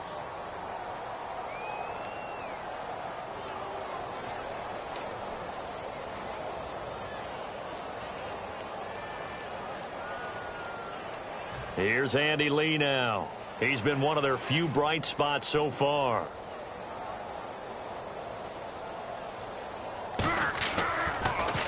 And the kick's away as he angles this one for the sideline. This one will sail out of bounds. It'll depend on the spot here. And the side judge says that went out at the 7-yard line.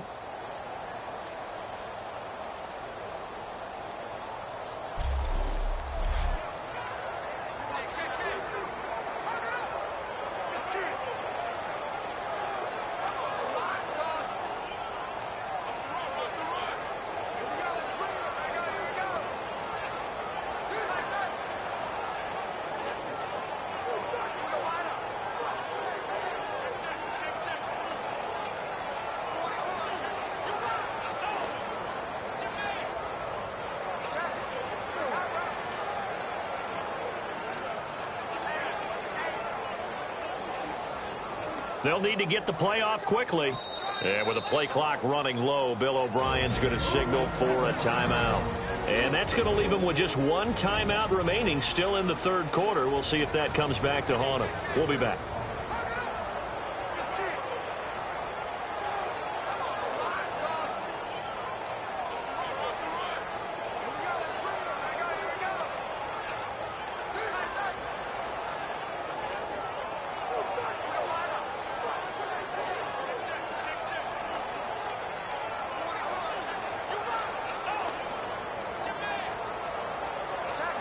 And tough starting field position here.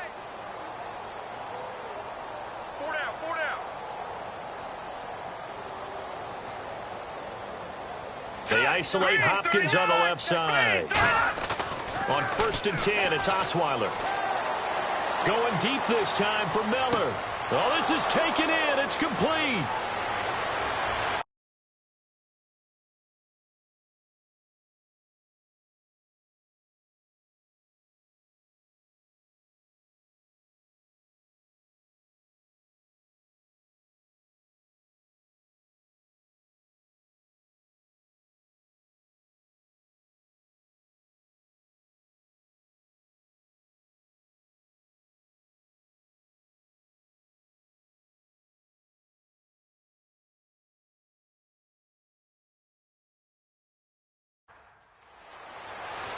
Touchdown, Houston.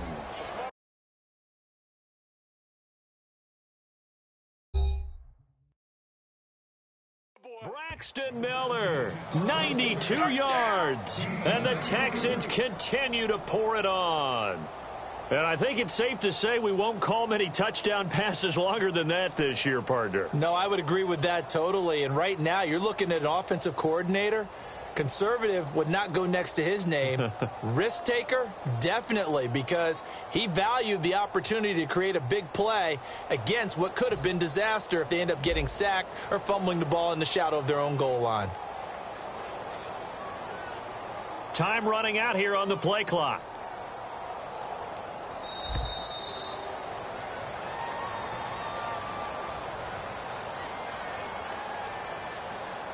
Delay of game, offense.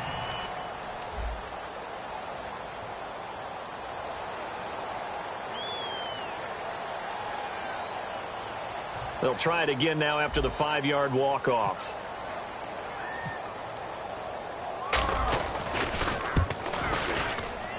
And the lead grows even larger here in the third quarter.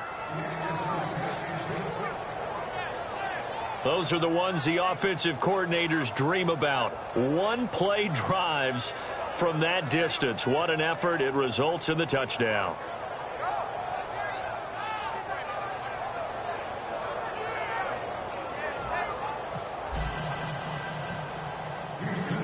Now it's Novak on. He'll send this one away following the touchdown.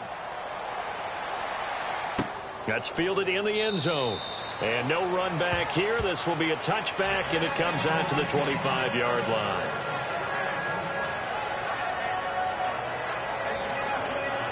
The Panthers offense here, they get ready to head back on the field. And down on the scoreboard, certainly needing to avoid what happened on the last drive, punting the football. Sense of urgency has to take over for them here. They know the score. They know the situation. And by the way, the punter no longer exists for their offense. That's how they have to treat this drive. They need points. Big time. When you see zone defense and you know you've got a drag route on as your primary call, you've got to be really careful as a passer about how far you let your guy go because he might wander into some tough coverage.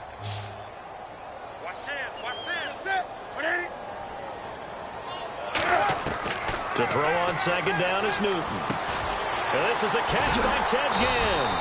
And brought down, but not before reaching the 45-yard line. And that's one of his advantages of a passer, is now with his height, setting back there in the pocket, firing it over the middle, he can really see everything clearly. It is, and I know that other quarterbacks get it done different ways, all right? You don't have to be his height to make a great play.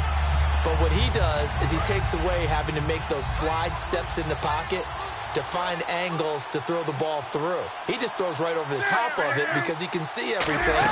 And sometimes that saves time and gets the ball to a receiver quicker. And no room to maneuver there. Give him a yard up to the 47. John Simon in on the stop. That was a really nice play to be able to stack that one up. When they get back in the huddle, he's got to tell his guys up front, great job. They kept people off of him, allowed him to run free and make the hit on the runner. Filled the gap nicely, kept him to just a 1-yard gain. See if they stay on the ground for second down. Hey, we got three. Three down. This is Stewart, and he is going to lose yardage here. It's a loss of 2, now third down. The insistence of speed at every position is really seen at the defensive end spot. These guys in the old days were often outside linebackers. They just pushed them forward because they wanted to play fast and get to the quarterback or the running backs quicker than ever before. I got you, 88. I got you. And looking at Houston defensively, they've got a dime set. 6 DBs on third. A shotgun snap for Newton. Room here to run. He'll wind up being stopped for no gain, and it'll lead to a fourth down.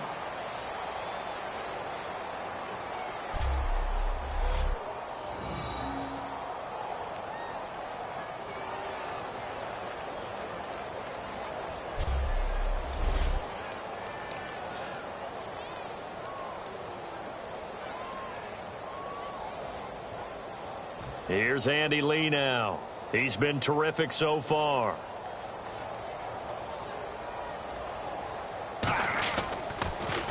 First kick, 47. This one looks good as well. And problems spreading to the punt team now. This one goes all the way into the end zone on the fly, so that'll come back to the 20. 3 quarters in the books. We'll return with more after this break.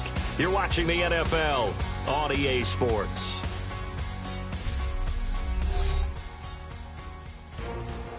And we're back now in Charlotte. And this is a blowout so far as we get set for the fourth quarter. A very one-sided affair. And now out comes Houston. And last time the formula was pretty simple. One-play drive, long pass. That maybe they just want to do that again, right? And that's exactly how you want to draw things up. Whether it's on your grease board, right, in your playbook, one-play drive's exactly what you want on offense. What they have to be careful of is not having a letdown. It was real easy last time. They can't expect that going forward. Yeah, we'll see if it's that easy here.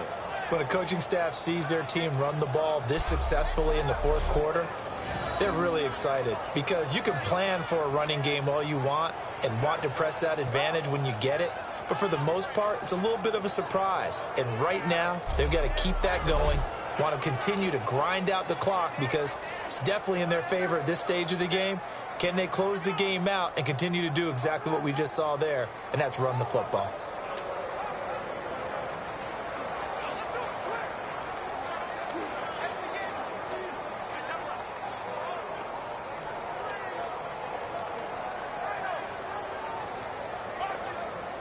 So the run gets them the first, and now they operate with a fresh set of downs.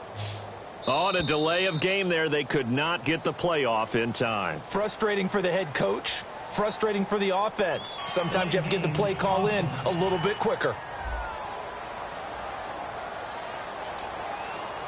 Still first down.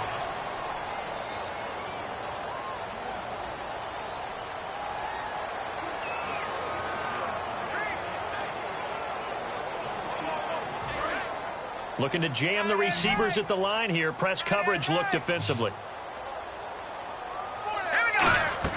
Here's Osweiler. And that is caught one-handed. Oh, my, he pulled it in. A gain of 32 that time. Well, go ahead and throw the ball, man. You've got the big lead. You got the clock on your side. Obviously, they don't care much about the feelings of the other team, do they? Well, I was going to say, you better run to the locker room pretty quick after this one. Well, right now, maybe.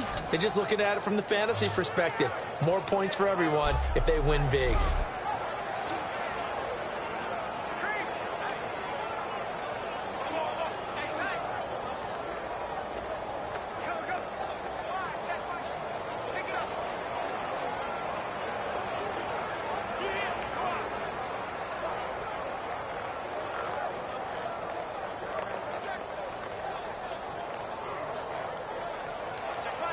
Fresh. And with the play clock running low, Bill O'Brien's going to signal for a timeout. So that will leave them with no timeouts left. Still plenty of time on the clock. We'll see how that affects things here in this fourth quarter.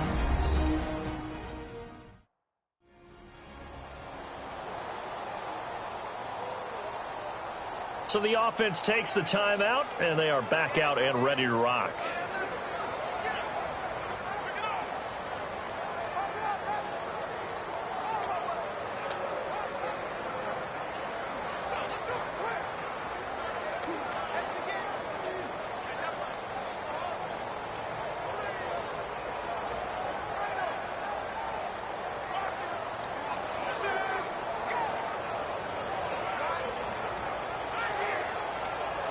First down and 10 now for the offensive group. They come out here in the eye. Now a play fake here on first down. Eluding the pressure right. Looking right sideline, but it's incomplete. When you see passes knocked down by those guys I call the frustrated fullbacks, the linebackers, you know that in their zone coverage, they were able to drop, see the ball thrown, and react to it very quickly.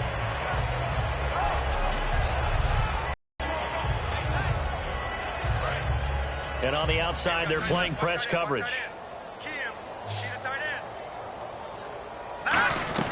On second down, here's Miller. Oh, nice spin. Oh, that brought back bad memories. And he gets this one all the way down inside the 15. A really good pickup of 28 yards. And having built that kind of a lead, they're able to do whatever they want right now. All momentum on their side, especially now running the football. Yeah, you're talking about a defense being on their toes. They don't know what's going to hit them next at this point. No, they went from toes to heels, and they're trying to figure out how to get back to the toes part.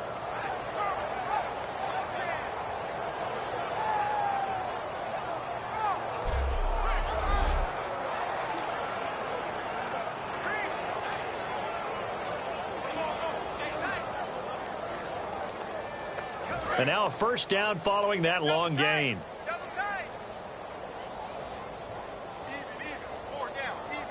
Miller, the lone setback. And they'll give it to him here. And he's in. Touchdown, Houston. Lamar Miller, a 13-yard touchdown run. And that rushing touchdown, his fourth, puts him just one shy of the NFL record in a single game. And we all know he would love to get to that record and even beyond it. But he doesn't need to in order to impress in this one, does he? What a performance. What an absolute great game that he's had here in this one.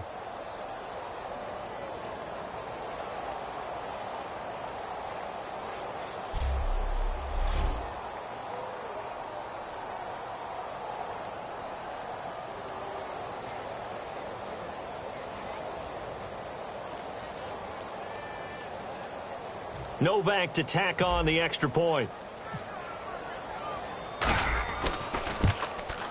And this one was over a while ago as they just add on to their big lead.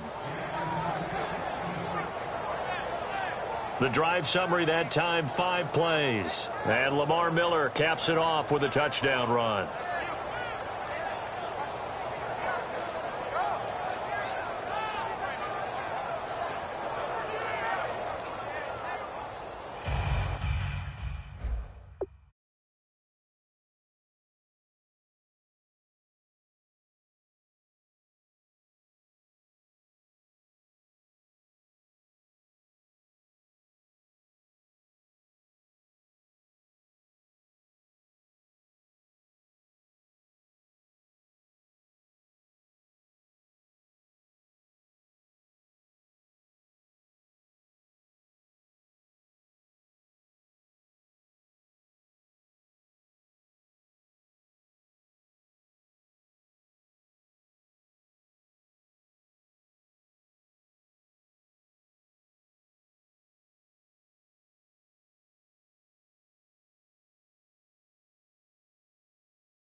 Now it's Novak on. He'll send this one away following the touchdown. That's fielded in the end zone. And he'll elect not to return this one, so they'll bring it out to the 25 on the touchback. The Texans defense, we watch them get set to go. They're just hoping for more of the same. Last time they forced the punt that led to a score. They flipped the field, essentially. And that's what you want to do as a defense. Make sure that you put your offense in a great position to run their offense and put the ball in the end zone. And that's exactly what they accomplished. Now they accomplished that last time. What will they accomplish this go-around? Switch up, switch up. 56 is the mic. 56 is the mic. Now Newton on first down. And he's going to go down. The Texans come at him and able to bring him to the ground.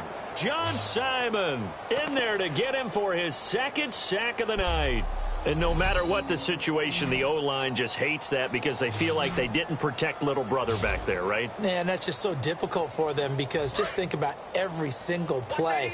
When you decide to throw the football, you're dealing with some of the best athletes on the planet. You talk about guys, if they weren't playing football, they'd be starring in the NBA at power forward. It's a really difficult task. It's complete to Brown, right side. 4 yards on the completion, and it sets up a third down. I know many people like to throw to the tight end, maybe in a little flexed out position because he creates mismatches with his size.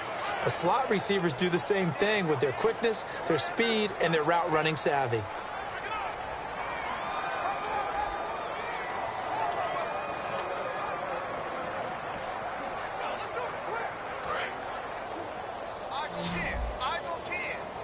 And some secondary help here for the defense in the nickel on 3rd and long.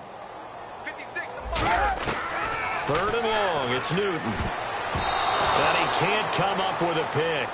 Nearly his 2nd of the game. Instead, 4th down. He's lucky to be getting that one back. After what they've done with him all day long with all the targets trying to go after him, he's obviously gotten smart and his pride has kicked in. Made a terrific play.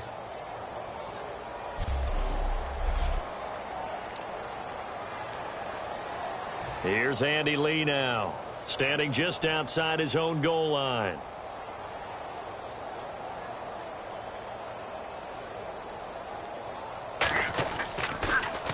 He gets this one away, and boy, it's another boomer.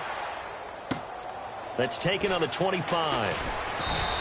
A nice job on the return there, 16 yards. And the offense will take over with a new set of downs.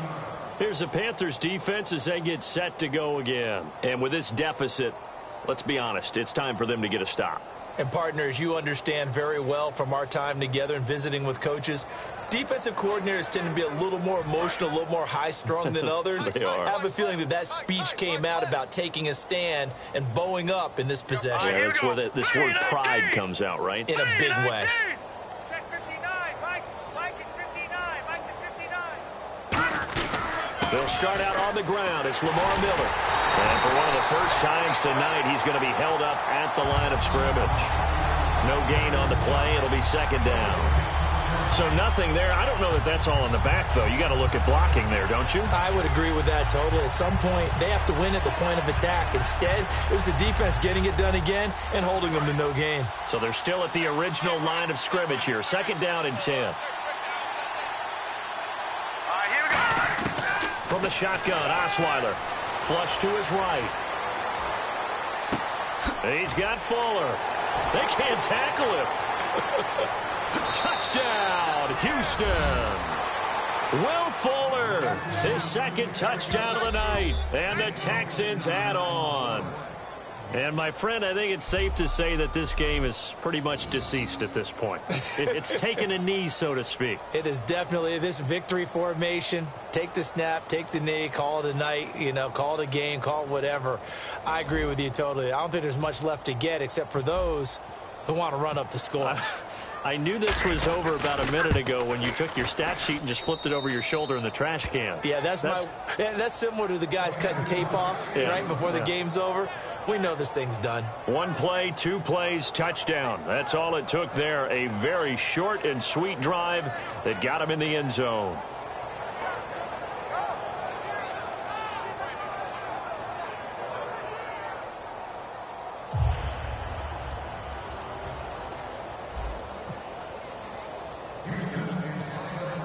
Now it's Novak on. He'll send this one away following the touchdown. That'll be taken in the end zone. And he'll elect not to return this one, so they'll bring it out to the 25 on the touchback.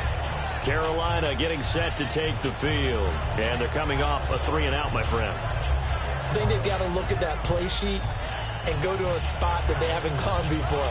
Time to shake things up a little bit to try and get this offense moving. Okay, so how do you do that? How do you shake things up?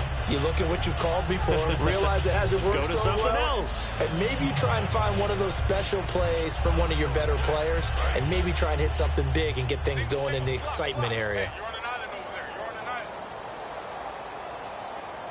Ready? 88. They're going to 88. On first down, it's Newton. It's brought in right side by Ginn. A nice pickup there of 11 yards, and it'll move the sticks.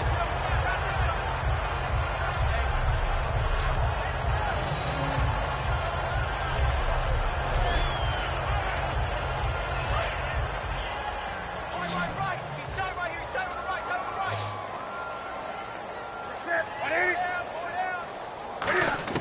On 1st and 10, Newton looking for Ginn, and it's intercepted. There he goes, left side. And they will score a pick 6 for the Texans TD. Well, partner, I do know this. If you're a defensive back, you have more chances to make a team now than ever because people are using 5 defensive backs, 6 defensive back packages. Not exclusively, but way more than before. That was a nickel package there, and what a pickoff. Why is that? Why are they using that more? Because more people are throwing the ball on earlier downs than ever before. This has become a passing league, and because of that, more defensive backs on the field on most plays.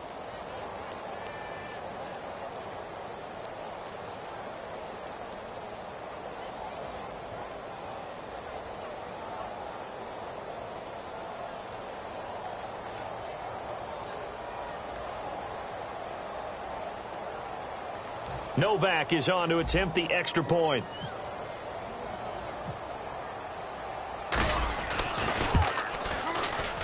Now this one was over a while ago as they just add on to their big lead. A heck of a play there defensively, getting the interception, navigating his way into the end zone for the touchdown.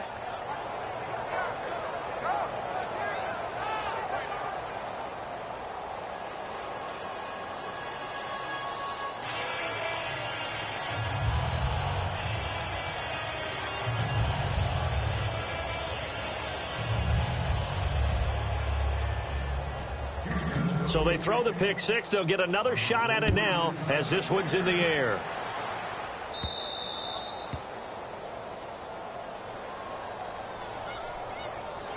Free kick out of bounds. Kicking team. And this kick goes out of bounds, and that's obviously why the flag comes out here. And now you can see the defense greeting the kicker as they go out to play. The starting field position for the offense is excellent, puts a lot more pressure on the defensive guys. Yeah, and if the kicker thinks he's lonesome, he's really lonesome after a play like this. Hey, he better hope that he's lonesome because who's ever standing next to him is probably on the defensive side, and they're none too happy. Hey. 4 down. On first down, Newton. And his throw here's incomplete. They were looking to get it to Kelvin Benjamin there. And that'll bring up second down.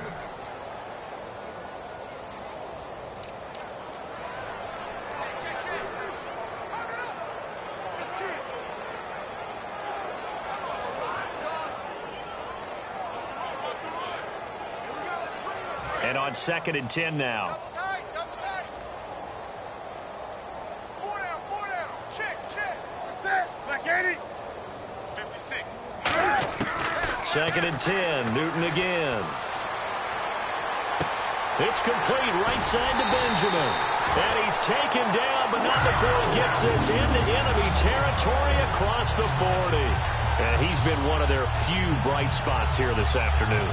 And as you pointed out, so far he's gotten his. That's not been the issue at all. But the teammates, the other guys, they've been shut down. That's why the defensive guys have to feel pretty good, even though he's over 100 yards. Yeah, he topped 100 with that last catch.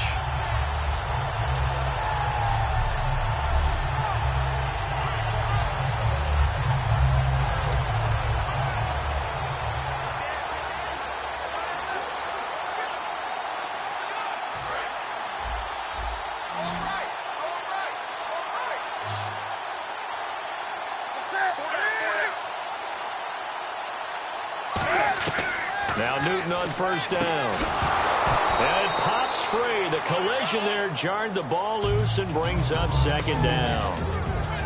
Everything about that play tells you about today's NFL offenses and what they're asking out of running backs. You can't just be a guy who can run the football.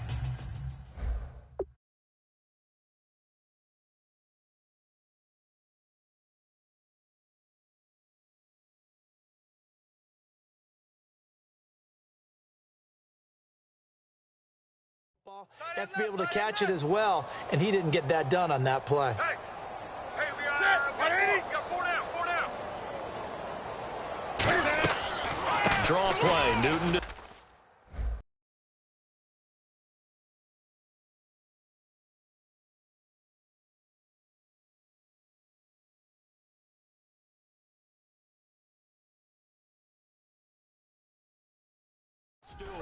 And he'll snag about 5 yards down in the 32. And once again, leverage wins. The offensive line, lower than the defensive front. They moved them and found some good space for the guy carrying the ball.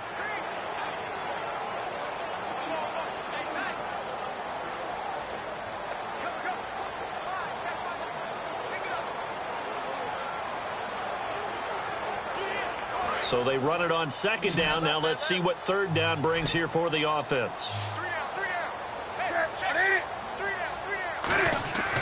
Here's Newton. He gets it to Brown, complete.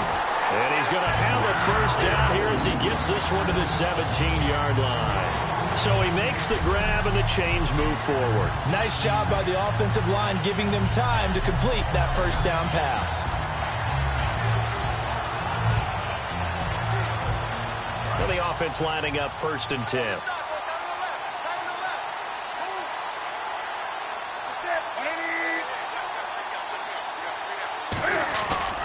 Now Stewart.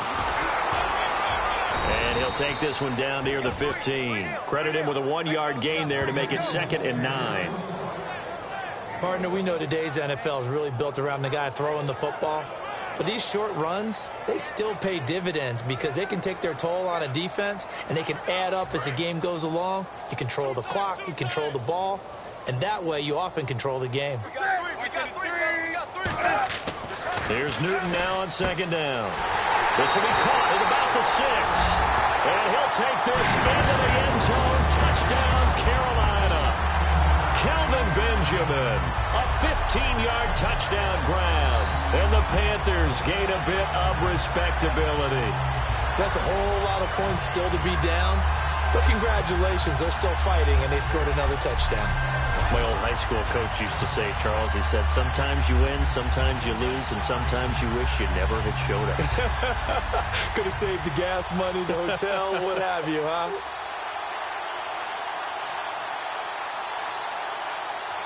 Graham Gano on for the extra point.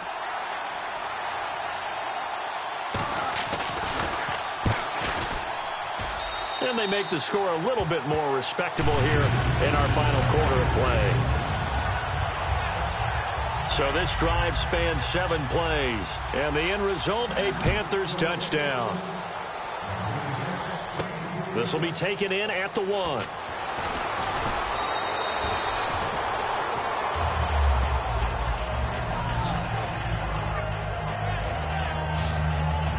The Panthers defense, they make their way back out there now. And a touchdown given up the last time they were out there, so maybe need to refocus a little bit. And make sure that they don't start finger-pointing with each other, because oftentimes when a touchdown's given up, you say, okay, where did that happen? Who broke down? Who gave it up? Instead, just go back out there, be a unit again, and try and play a little bit better. We'll see if they can play a little bit better on this drive. They begin with a run by Miller. They'll only get a couple up to about the 30. Not a big run on the first play of the drive, but that doesn't necessarily mean it was a bad play. Sometimes you're just trying to settle in, get your guys a little bit of contact, and get things moving. Strong left, strong left, strong left. Now Osweiler on 2nd down. Flushed out right. Now he's going to let it go deep right sideline. And he's unable to grab it. Thought he might have had position, couldn't hold on, 3rd down. And when all else fails as a defender, when you're not there in the coverage, your best friend is exactly what we saw there. A big play shot taken by the offense. Unfortunately, it ended in a big drop.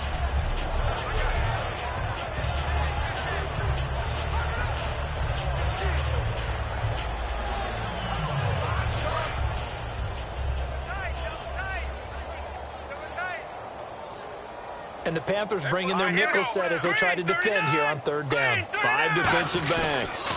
Grimes. Oh, what a move. They find some open field here.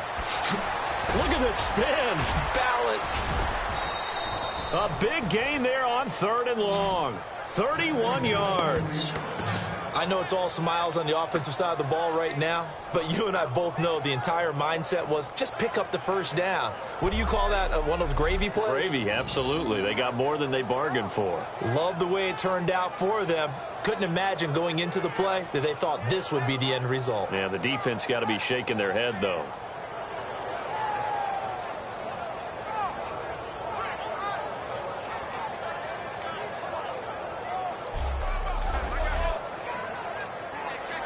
And a new set of downs here after picking up the first on the ground. Here we go now. They'll throw on first down with Osweiler. And this is caught at the 8. Touchdown, Houston.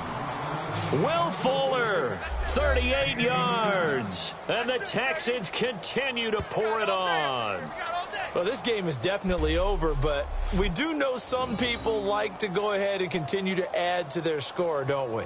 Yeah, I don't know that they need to add any more right now, though. I'm just starting to think about those dinner plans tonight, my friend. Well, you and I will be thinking about dinner plans, but we also know there are plenty of people are thinking, how can I get some more scores for my fantasy, for other things? They're trying to figure that part out now. By the way, last weekend we went sushi because that's what you wanted. We're going steak tonight. I'm in. All right.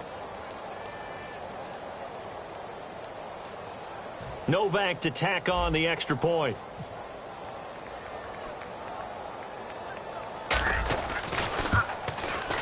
And this one was over a while ago as they just add on to their big lead. Just a 4-play drive that time. And the result, a Houston touchdown.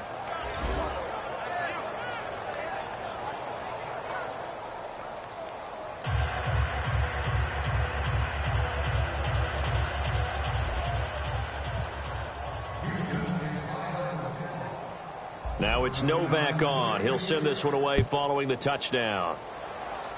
This will be taken short. And solid field position here to start as they get it out to the 40-yard line. Even after that big-time return, it's not looking great for them today. But if nothing else, even if the miracle doesn't happen, they can turn to this play and say, hey, we can move forward. Maybe it's a building block for the rest of the season.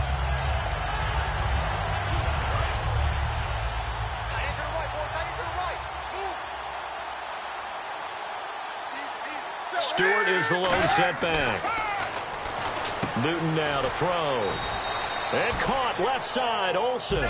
The completion good for 3, and it's second down. Well, the strategy was evident there. Get it to your tight end and make it a one-on-one play with a cornerback. Who's usually going to win that one? The tight end, but not there. Not in this situation. How about the corner defeating that logic and making a really nice tackle?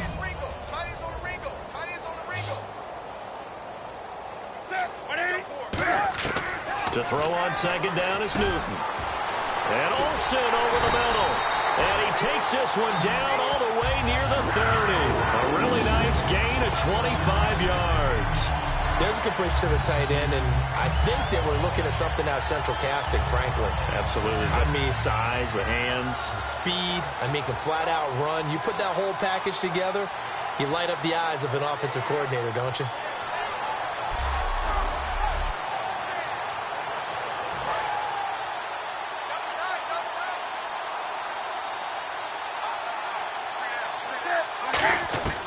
On 1st and 10, Newton. And the tight end Olsen, right side. Give him 18 on that one. And the Panthers are going to get a first down. And he's the epitome of what we call the move tight end. A guy that you can line up anywhere. In the slot, out wide, in tight. Doesn't really matter because he has such great skills. You want to utilize him in all aspects of your passing offense. And there he was in the slot for the catch. 2 yards on the carry there. It'll be second down. And that last carry puts him right at 100 yards for the game. So how has he done it? Because he's been patient, followed his blocks, let everything develop, and then burst through for big gains. Four down, check, four down. They'll run it now out of the gun. And able to get him inside the 5 here, just inside the 5 to about the 4. Give him 8 yards there. Still a few inches to go, though, as it'll be third down and about the length of the football. Well, as the play call comes in on third down, you have to think about 4-down territory here. Down a few touchdowns, they need points, and they need big points. Oh, it's a nickel set here defensively on 3rd and inches. Still want to be prepared for a pass. Newton on 3rd down. And look at that, he's free going down the left side. It's a foot race. Picked off by the former first-round pick, Kevin Johnson. The 20. And they will score a pick-6 for the Texans TD. Third down, passing down. They throw the extra defensive back in there for a nickel package, and it worked out. Yeah, and it's not anything that you would think is just great strategy. It's just that when you have 5 defensive backs on the field and an obvious passing down, it's a lot tougher to complete a pass. And on that play, they completed it just to the wrong team, and it cost them 6 points.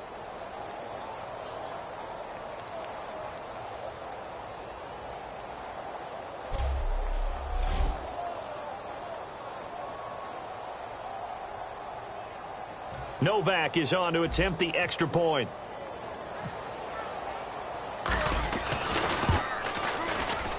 Now this one was over a while ago as they just add on to their big lead.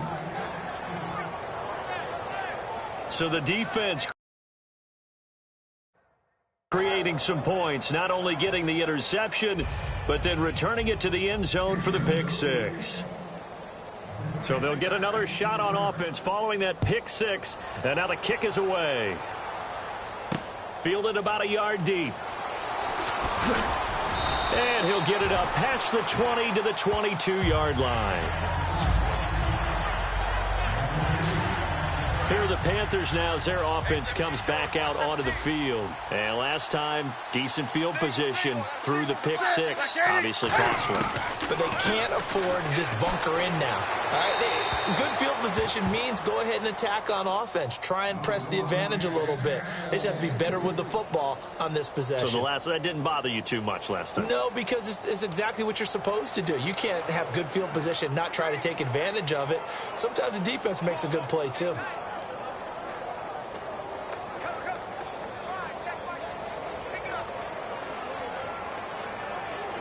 Offense looking to avoid a 3rd and long. It's 2nd and 10. Let him know, let him know. Let him know, let him know. Back 80. 56. On 2nd and 10, Newton finding time. Caught on the left side by Ginn. And they're able to get this one across the 35. 15 yards through the air and a 1st down. That was a nicely run slant route, and what the receiver's trying to do is make the defender think he's going upfield for a deeper route and then breaks it off, usually after about 3 to 4 steps, and cuts towards the middle of the field. And now what he's trying to do is use his body to keep the defender away from the football and give the quarterback a really nice target. Newton on 1st down. The catch made over the middle by Ginn. And he's going to get this all the way down inside the 35. He got 29 yards that time. And with that last play, he's now up over that 300-yard mark. And in today's NFL, it almost feels routine. And I hate that when you talk about a 300-yard passing game. To me, 300 yards still signifies excellence, and he's achieved that in this performance.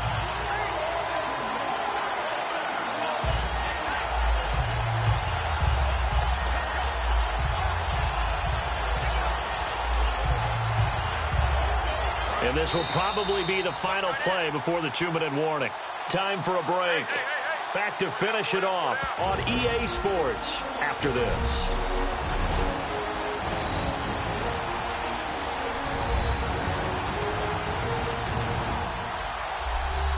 So it's Panther football as we welcome you back. And let's see what they've come up with offensively after having time to talk it over.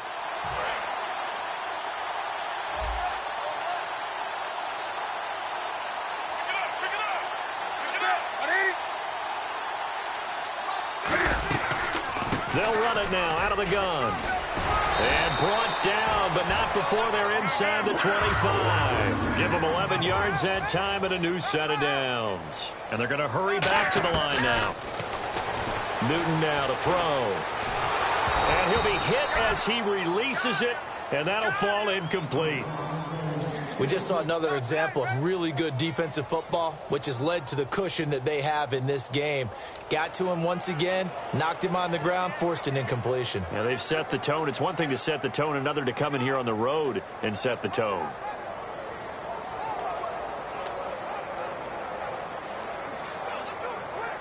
Unable to connect on the first down pass play. Now it's 2nd down. South, baby. That's fake South. Set. 180. Mike 56. Mike 56. 2nd and 10. Newton again. He's going to flip that out to the flat. It's complete. So a nice job to break the one tackle, but not much daylight after that as he's brought down. So now a 3rd and 7, and defensively, it's a dime look, 6 DBs. Newton now to throw. He's going to let it fly. So they took a shot there on 3rd down, couldn't get it. Now it's 4th. In this situation, it's really tough to figure out how to defend because they have plenty of room to still take deep shots at the end zone as they just did there. Yet at the same time, you've got to be ready for the short throw. In this case, when you see the cue that they're going for the end zone, retreat and make sure you have a way to play forward towards the receiver and have a chance to bat the ball away as they did there. So now off goes Newton, and on comes the kicker, Graham Gano. From the left hash, this from 37.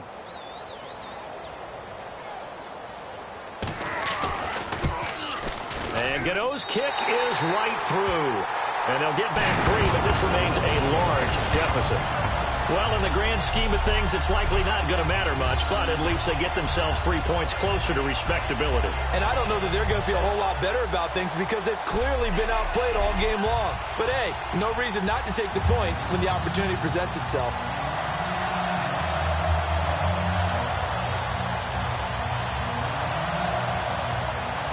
After knocking through the field goal, here's Gano back out there now for the kickoff. This fielded at the 2. They juked him. And not a bad return. Here he gets it out to the 25-yard line. The Texans offense now, they get set to head back onto the field. They come into enemy territory, and I don't care what the matchup is in the National Football League. You're up like this late in the game on the road. This feels pretty good. Oh, it feels fantastic. Anytime you get a road victory in the NFL, that's a big-time accomplishment. And to do it this convincingly, that just tears up the script that every home team has, which is nobody comes into our house and pushes us around. They took care of business today. Yeah, they pushed around, and now the final stages of this one. They'll run it now out of the gun. Oh, the spin. Spinning again. And they're going to get this one all the way out across the 45. 22 yards on the pickup there. And the Texans are going to have a first. Well, plenty of credit has to go to the guy carrying the ball. He broke the tackle and gained the yardage. But that doesn't necessarily mean that the defender's bad. They're not going to make 100% of the tackles all the time. Even the best in the game will miss one occasionally. The key is not to let it snowball and miss tackle after tackle. On that play, credit to the offense, but that doesn't make the defense bad. So it'll be first down here after the run.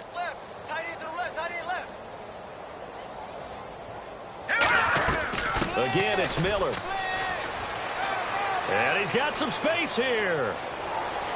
Lamar Miller. And they are going to score again. Yet another touchdown as they just add to their totals. And to me, that touchdown allows you to start grinning widely on your sideline. I think they pretty much locked this one away. Yeah, that's the clincher, the proverbial icing on the cake, if you will.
Novak to tack on the extra point. And this one was over a while ago as they just add on to their big lead. That drive started on their own 25. 2 plays, 75 yards later, into the end zone.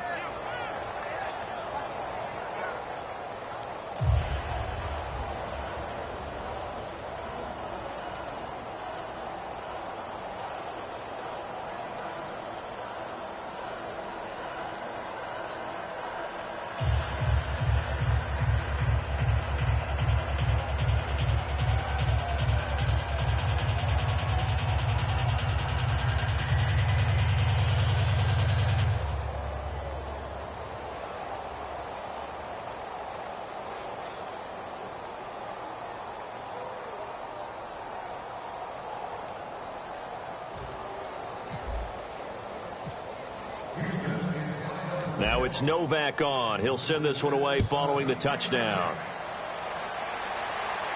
This is fielded at the goal line. And his guys will get the football right at the 20-yard line. Here come the Panthers now, set to take over on offense. They are just obviously getting shellacked here in this one, Charles. What's the message if you're a coach for this final drive in a lopsided game like this? For a lot of coaches, be honest. Don't forget today. Don't forget what has happened out here. Yeah, use that as ammo going forward. Exactly. Take a great look at that scoreboard. Realize how poorly everything went for us today. Coaching, playing, the whole deal. And never forget it, because you're not going to want that feeling again. No, you don't want that feeling again. And who knows? You may meet up with this team again. Now Newton on first down. And seeing no options, he just tosses this one away incomplete. Now that'll bring up second down. Well, I guess we just discovered that someone is certainly not going to sit back and just take it in this game, huh? No, they were trying to get that touchdown back in one shot. One shot, trying to help out his defense and let the other team know they were coming after him.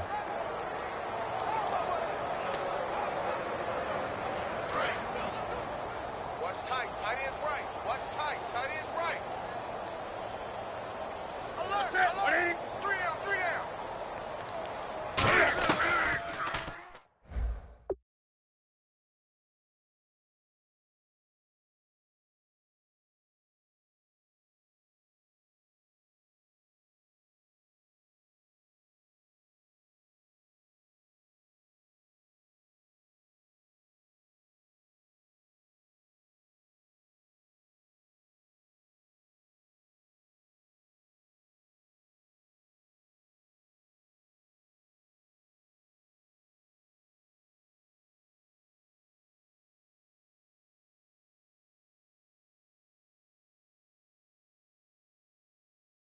Back to the air, Newton on second down.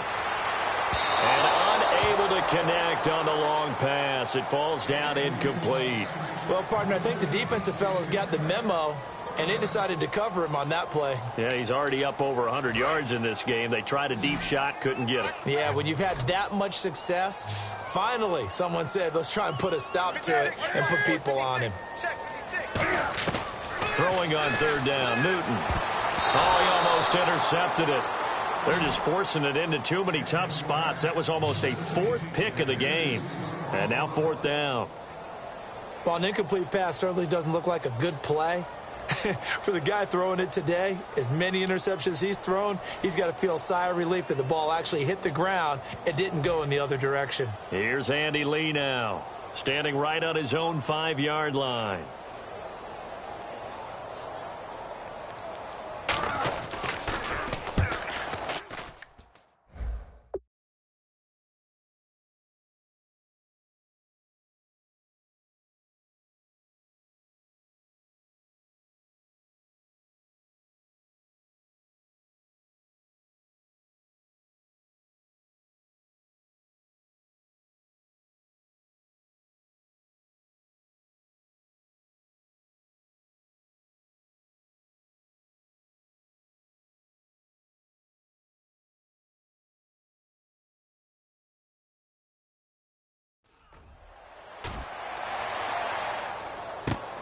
This is brought in at the 21.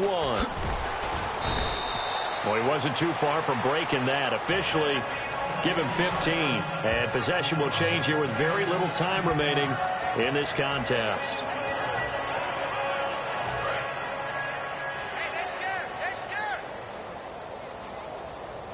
One receiver left, 3 to the right. Oh, Osweiler going to throw it. Escaping the pressure right. Now he's going to throw deep right side. And this is caught. And he will get into the end zone. It's another touchdown. This thing is ugly. So a little icing on the cake there before the clock hits all zeros. What a way to finish things off. Exactly what you want. Not much time and a touchdown to put things away.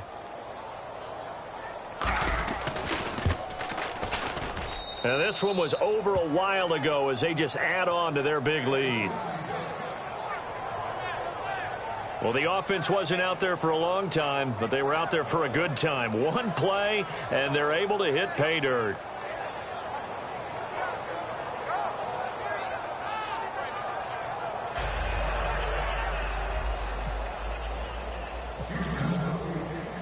Now it's Novak on. He'll send this one away following the touchdown. This will be fielded at the 8. Oh, a heck of a move. Man. And a good effort on the return there. Gets him across the 30 to the 33-yard line.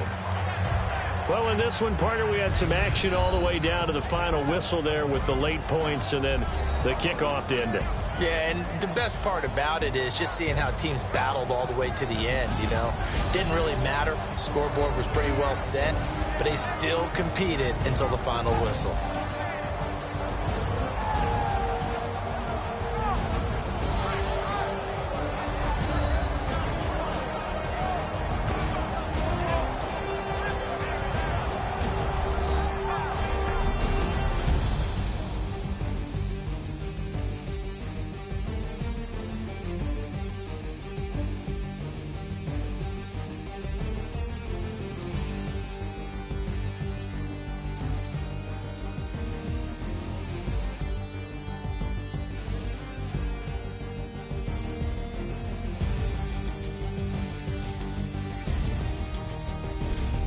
So that's a wrap for Charles Davis. I'm Brandon Gaudin, and this has been a presentation of the NFL on EA Sports. For more, check us out at easports.com. From Charlotte, good night, everybody.